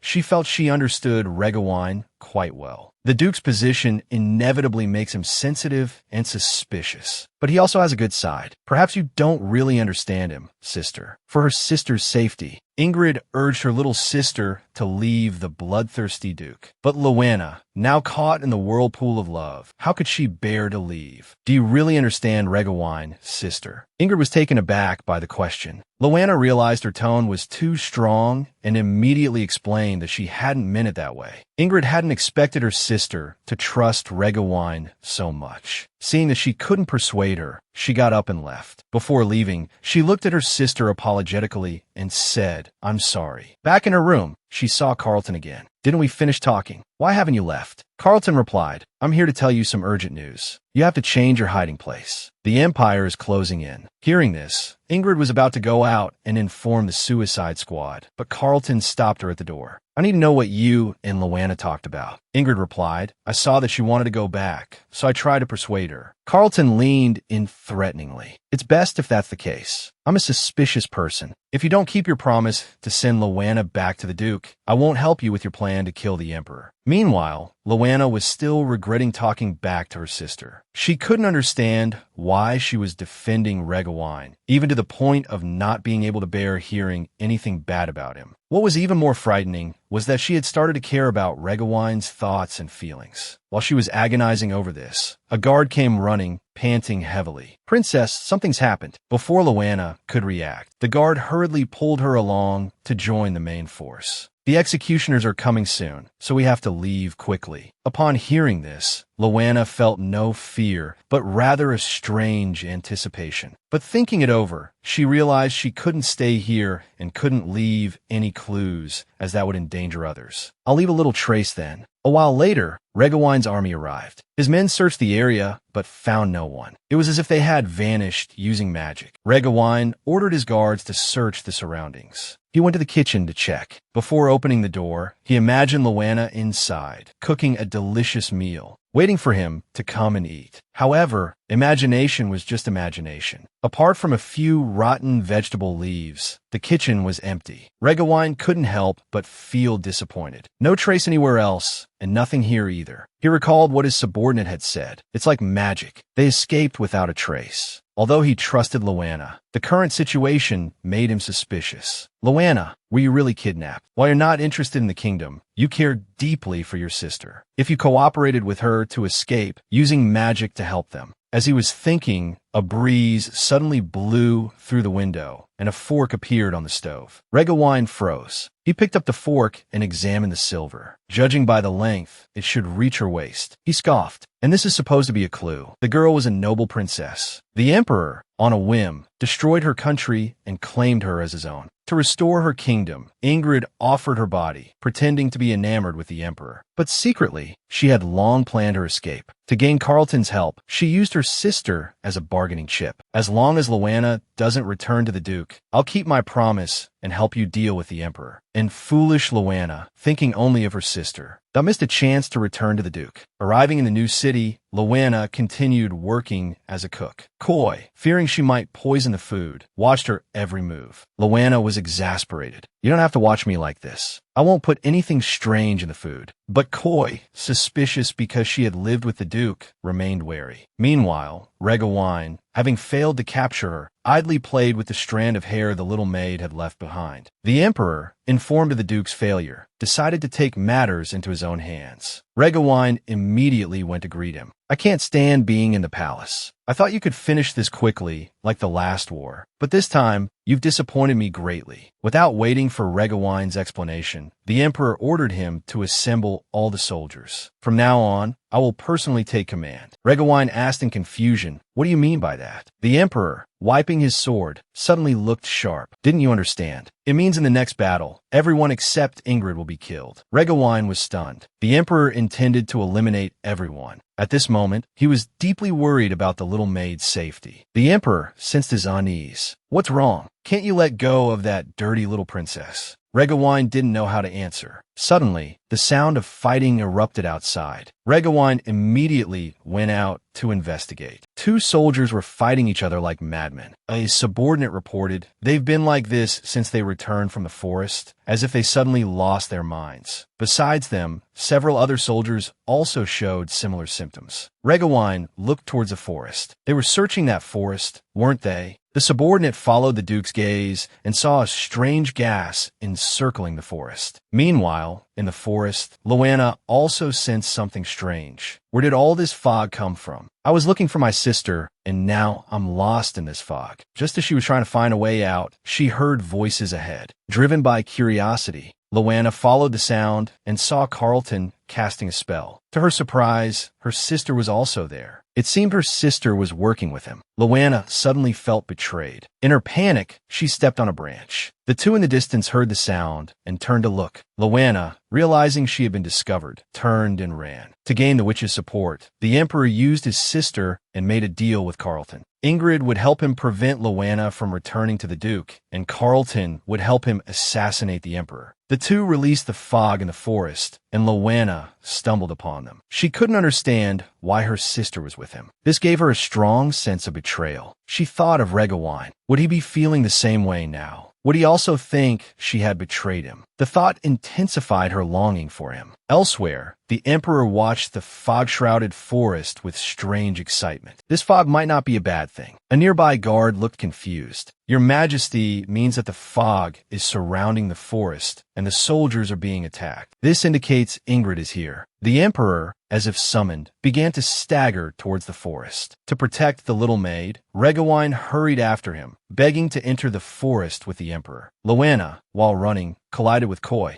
Perhaps due to inhaling too much of the toxic gas, Koi became extremely agitated. He grabbed Luana's shoulders and shook her. "Where's Princess Ingrid?" Luana struggled. Koi slowly regained his senses and explained. "The princess gave the order to stay out of the forest, then disappeared. And she didn't come back for a long time. So I sent members of the suicide squad to find the princess. Only one returned. He said the slaughterer is in the fog." Meanwhile, Ingrid, while searching for her sister, encountered Regawine. Hearing her call out for Luana, Regawine grew worried. "Isn't she with you?" Ingrid, assuming he intended to harm Luana, chose to remain silent. "Why should I tell you anything? You're here to capture me. Now you've achieved your goal. Just take me back, and you'll receive a handsome reward. So stop looking for my sister." Seeing Regawine's displeasure, Ingrid emboldened herself to voice her discontent. Whether in the kingdom or the empire, she's always been locked up. This time, please just let her go. Regawine scoffed. "Whether in the dungeon or now, you're always self-centered." He released Ingrid's hand. "Don't misunderstand. I'm not doing this for you. It's because Luana is safer by your side than with me or the Emperor." Ingrid stared at him in disbelief. Before she could speak, Regawine shoved her back. "Go protect Luana." Then he vanished into the fog. Ingrid breathed a sigh of relief. As she walked, she saw Carlton sitting in a tree. Angrily, she confronted him. "Why did you lie to me? Didn't you say the Duke hates all witches and is holding Luana hostage as one of them?" Carlton replied, "That's all true." Ingrid retorted furiously, "Do you really not know, or are you pretending? Luana and the Duke love each other. They worry about and cherish each other. They would even sacrifice themselves for one another. Once the Emperor is eliminated, Luana can safely return to the Duke's side." Carlton immediately bristled. "Are you breaking our alliance? Do you think you can kill the Emperor without my help?" Ingrid was undeterred. "It will be difficult, but is betraying my sister to take a shortcut more honorable? A tyrannical emperor meets a bewitching beauty. What kind of sparks will fly?" Ingrid, filled with regret for using her sister, decided to part ways with Carlton. Carlton was unconcerned. "I never really counted on help from a human anyway. But we were friends, after all. Let me tell you one last thing. Your knight is over there, frantically searching for you." Realizing something was wrong, Ingrid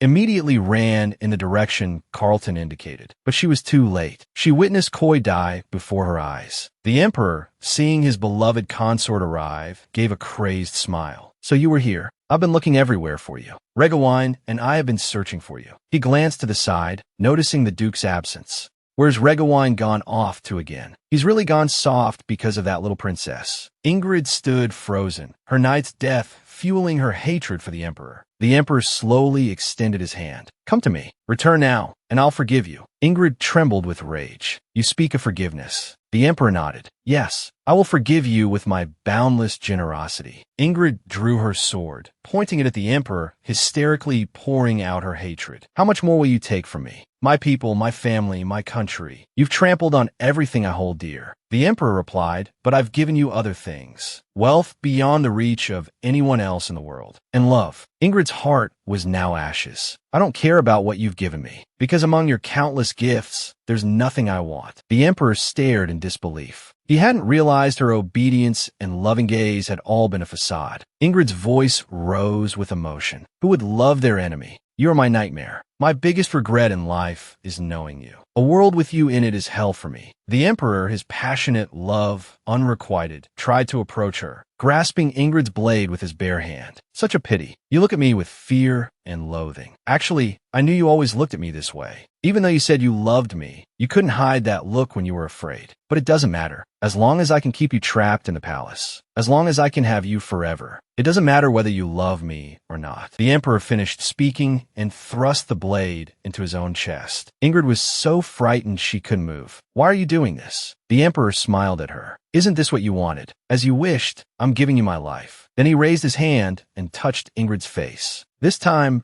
Ingrid didn't dodge, but the emperor collapsed, never to rise again. Suddenly, heavy rain began to fall, washing away the fog that robbed people of their reason and drove them to act foolishly according to their strongest desires. Ingrid had successfully taken her revenge, but she didn't seem to feel any joy. Hearing that her sister was in danger, Loanna rushed to help. But when she arrived, she found two corpses lying beside her sister. Experiencing such a scene for the first time, Loanna was terrified. Are they both dead? To push her sister towards the Duke, Ingrid masked her despair and feigned indifference. This isn't my blood. It's all from when I assassinated the emperor, Loanna. Loanna, seeing her sister so cold-blooded for the first time, took a few frightened steps back. Ingrid confessed her plan. To rebuild the kingdom, I assassinated the emperor. I used you as an excuse to cooperate with Carlton. Although Loanna had already guessed, hearing her sister say it aloud still stung. So, sister, were you really just using me? Ingrid tossed her hair back dramatically.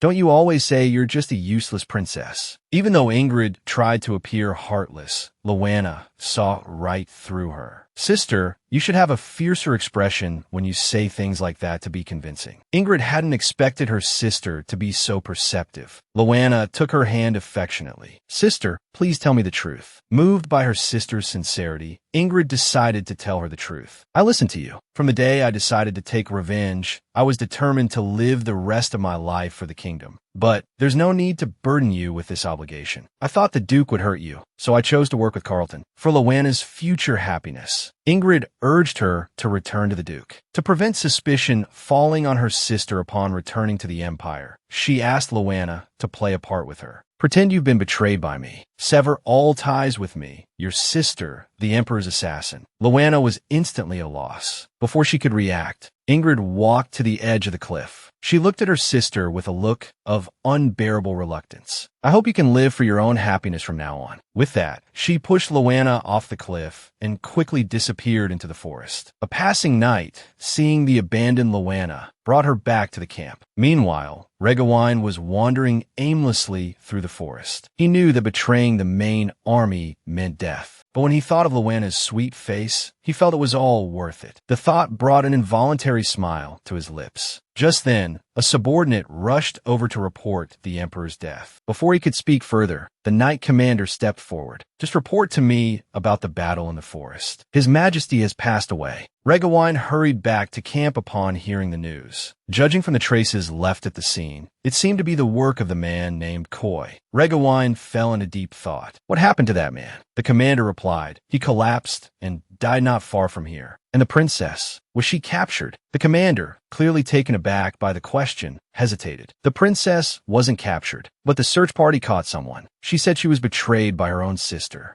Regawine rushed to see for himself. The guarding knights were still discussing the woman's origins, speculating that she was a ploy by the enemy to lure Duke Regawine. The curtain was pulled back, and Regawine's expression instantly changed. He angrily ordered the knights to get out. Seeing the person he had been longing for appear before him, he could no longer remain calm. After much hardship, he had finally gotten his little maid back. Although there were many questions and uncertainties, they no longer mattered to Regawine. He affectionately stroked Luana's face. "Welcome back. Happiness is always fleeting." On their way back to the city, they were forced to separate. Luana glared resentfully at Carlton. "Why am I in a carriage with you?" Lucad retorted, refusing to be outdone. After their argument, Luana remained despondent. Lucad, unable to stand it any longer, advised her, "You really are clueless. With the ruler dead, the empire will descend into chaos. To endure this chaos, the people will need someone to resent." Luana, sweating profusely, asked, "That object of resentment wouldn't be Regawine, would it?" Lucad replied, "Of course not. They'll resent the one who killed his majesty. However, Lord Regawine, who failed to protect his majesty, won't escape unscathed either." Commander Albertson left with the Duke. It's because restraining him would be too obvious, so they chose surveillance. Luana's face turned purple. "So Regawine will be held responsible for this." Thinking of this, she couldn't help but worry about the Duke. To ease her concerns, Lucad comforted her, "Not necessarily. Depending on who the next emperor is, Miss Luana and the Duke's positions will also change." This immediately piqued the young maid's curiosity. Who are the candidates for the next emperor?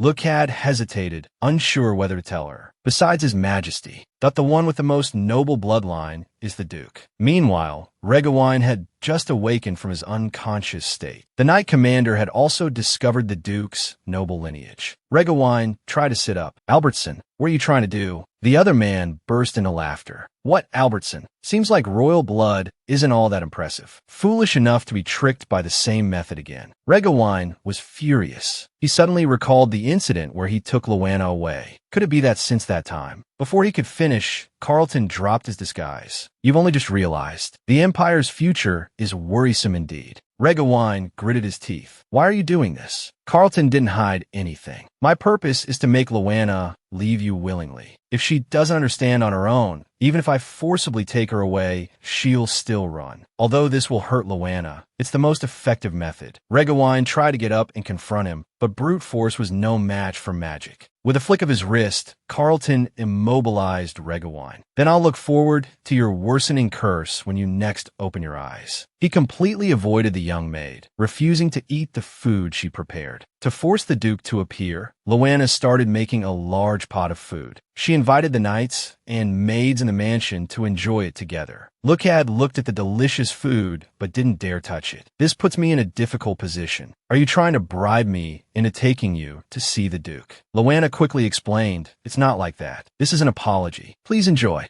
Lucad looked puzzled. "The apology you're talking about, is it referring to the time you secretly switched the head chef's food, getting me scolded by the Duke? Or was it that time you disguised yourself and secretly followed me, only to be discovered? Or perhaps when you hid under a tray, trying to sneak in to see the Duke, and I caught you?" Luana scratched her head shyly. She hadn't realized she'd done so many embarrassing things. She pointed to the large pot filled with food. "It's not just for you. I prepared some for everyone else too." Hearing it wasn't just for him, Lucad picked up a spoon and started eating heartily. Every day after that, Luana, along with Wei and Lena, cooked for everyone. Carter, just back from vacation, was bewildered by the busy scene in the kitchen. "What's going on? I heard the Duke hasn't touched Miss Luana's food lately. Why are you all still busy?" Carter's words immediately angered Wei and Rio. "Say another word, and I'll stew you." Luana walked over to Carter and replied with a smile, "This isn't for the Duke." In no time, the food was ready. There was stew, special braised ribs, steamed eggs, and rice. As soon as Luana served the food, everyone couldn't wait to try it. Carter, standing nearby, was puzzled. Cooking for so many servants must be difficult. Why is Miss Luana putting herself through this? Wei replied, "I don't know." Although she didn't say why, judging by her efforts, it shouldn't be hard to guess. Carter listened, only partially understanding. "Although I don't know why. But Miss Luana seems that much happier than before. What the mansion's residents look forward to most every day is the food Luana prepares. Since that superb stew, There's also been superb fried food, superb snacks, and the highly anticipated superb seafood. The mansion is filled with the aroma of delicious food every day. Even Regawine, who rarely leaves his room, could smell it. Why can I smell food everywhere lately? A guard, unconcerned, replied, "Is there? I think it's the same as always." Regawine couldn't resist getting up to find the source of the smell. It seemed to be close by. He grabbed the guard's arm. A few small snacks tumbled out. The guard hurriedly picked up his precious treats, blowing off the dust. "Miss Luana has been giving us all sorts of snacks lately." Regawine, filled with jealousy, glared at the guard. Elsewhere, Luana, exhausted after a long day, sat down. After all these days, there should be some news. Just as she thought this, Regawine's voice suddenly came from behind her. "What are you doing?"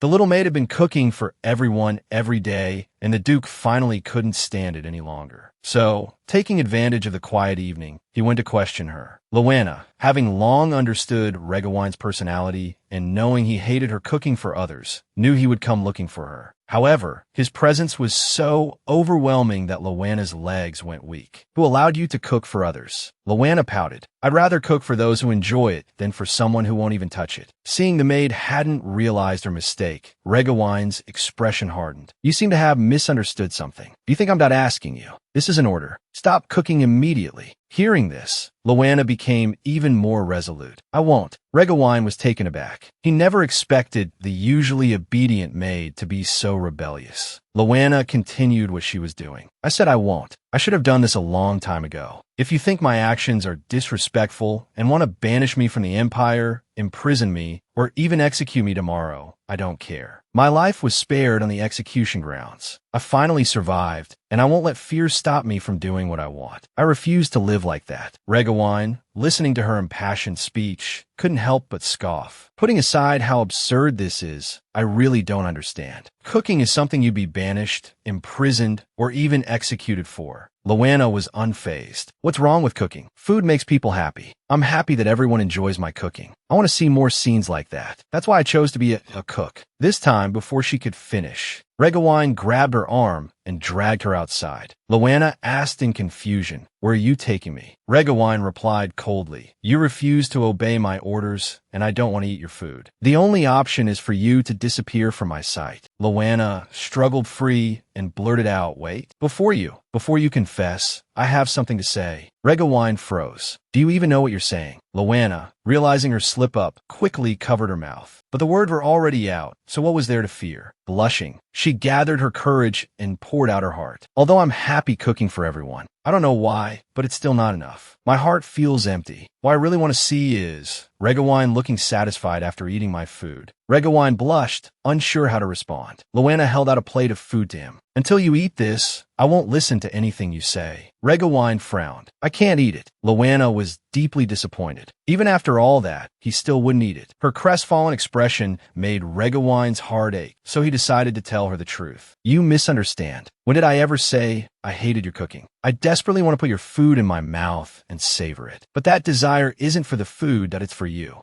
This whole time, I've refused to eat your cooking because I'm afraid that after tasting it, I won't be able to control myself anymore." Luana, seeing Regawine so unrestrained for the first time, was speechless with shock. This is a mutated curse. Could the curse have worsened? Thinking this, Luana suddenly understood everything. The only person who could make the Duke like this was Carlton. While she was thinking, Regawine suddenly drew closer. "But you said you loved me like this." His lips slowly approached Luana's. Just as he was about to kiss her, he stopped. Perhaps he was afraid that if he kissed her, he wouldn't be able to control himself. Or perhaps he was afraid of hurting his beloved little witch. Forced by his predicament, Regawine could only feign indifference. He cruelly decided to drive Luana out of the Empire to prevent his bestial nature from taking over and devouring the little maid. He promised to give her enough money to live a comfortable life. After hearing this, Luana declared, "No matter what happens, I won't leave." Regawine's eyes were icy. "Don't be stubborn. I almost devoured you just now." Luana mustered her courage and decided to face it with him. "I have a curse-breaking method I want to try. Like a prince who turned into a beast because he didn't understand love. Once he comprehends it, he'll turn back into a human. Only when this person changes will the curse be lifted." The witch who cast this curse was angered because that person disregarded the care and passion of the one who prepared the food. So you have to understand that feeling and personally prepare the food. Luana's words made Regawine fall into deep thought. I understand what you mean, but how do you know so much about the details of the curse? Luana realized she had said too much. The Duke still didn't know that the person who cast the curse was her mother. She nervously stepped forward to explain, but then thought carefully. If she told him, what if he considered her an enemy? Seeing her hesitation, Regawine stopped asking. Forget it, it doesn't matter. I believe you. And currently, this is the only way. I'll do as you say. To prevent his bestial nature from taking over and devouring the little maid, the Duke summoned 2 helpers who could subdue him. The 2 arrived in the kitchen and were shocked to see his delicate attire. Regawine turned around confidently. With a fierce look, he said, "Don't make a fuss. Just do your jobs properly." The 2 immediately wilted like deflated balloons and obediently stood aside. Luana skipped over to the Duke. "Everyone's here. Let's start cooking. First, please hold the knife in your right hand and chop the onion." Before she could finish, Regawine brought the knife down forcefully. It wasn't just the onion that was shattered, but the cutting board as well. Luana hadn't expected his destructive power to be so strong. Frightened, she hurriedly changed her strategy. Chopping vegetables is a bit dangerous. Let's knead the dough. Regawine imitated kneading the dough, but his strength was too great, and the dough was torn to shreds in his hands. Luana wanted to start with kneading the dough, but Regawine poured a whole jar of water into the bowl. Luana was stunned by his actions. Regawine explained awkwardly, "I thought I was good at cooking, but I didn't expect to be this bad." Luana replied confidently, "It's okay. I'm here." A few hours later, Regawine was working hard. Luana cheered him on from the side. The kitchen was a complete mess. The 2 helpers were running around frantically. Regawine hadn't realized cooking was so tiring. He looked at the little maid with deep affection. "You've worked so hard all this time." Luana shyly turned her head away. "No, I'm a gourmet witch now, so it's not that tiring. Even if cooking is hard and tiring, just thinking about the person who will eat my food fills me with energy." Hearing Luana's words, Regawine suddenly had a realization. He was instantly filled with fighting spirit and said to Luana, "Let's try again." Inspired by the little maid, he felt more confident about cooking. The thought of the little maid happily eating his cooking filled Regawine with motivation. He confidently picked up the onion and chopped it on the cutting board. Thankfully, this time the cutting board wasn't destroyed, and the onion was chopped into appropriately sized pieces. The cooking of the ingredients also went quite smoothly. Suddenly, a young woman floated towards Regawine. "You've kept me waiting. I'm the modern gourmet, witch Ilana. I'm the one who cursed you. I've temporarily entered your consciousness to lift the curse." Regawine stared at her intently. "You look a lot like Luana." Ilana looked surprised. "You don't know. I'm Luana's mother. Of course we look alike." Hearing this, Regawine silently turned away, muttering, "So that's how it is. That's great." This means it wasn't Luana who cast the curse. Ilana was surprised by Regawine's reaction. She had assumed he would resent Luana. Now it seemed she had worried needlessly. "It's a good thing you're not a fool like me, dwelling on your parents' sins." Ilana then summoned a circle of light, enveloping Regawine's head. After lifting the curse, she told him he could go back. "Luana, I'll leave him to you, young Duke." Regawine suddenly came to. Luana beamed at him foolishly from the side. "Duke, this is the first time you've made something decent. It's not burnt, it's not ruined, and it even smells delicious." Regawine pondered. Could it be true that the witch said my curse was lifted? To verify, he asked the maid to taste it for him. Luana, already eager, scooped up a large bite and put it in her mouth. The sweetness of the food filled her mouth. "It's really delicious." Regawine blushed slightly. "So this is what it feels like to watch someone you like eat food you made." Luana looked puzzled. "What did you say?" Regawine affectionately stroked her cheek. "There's something I want to ask you."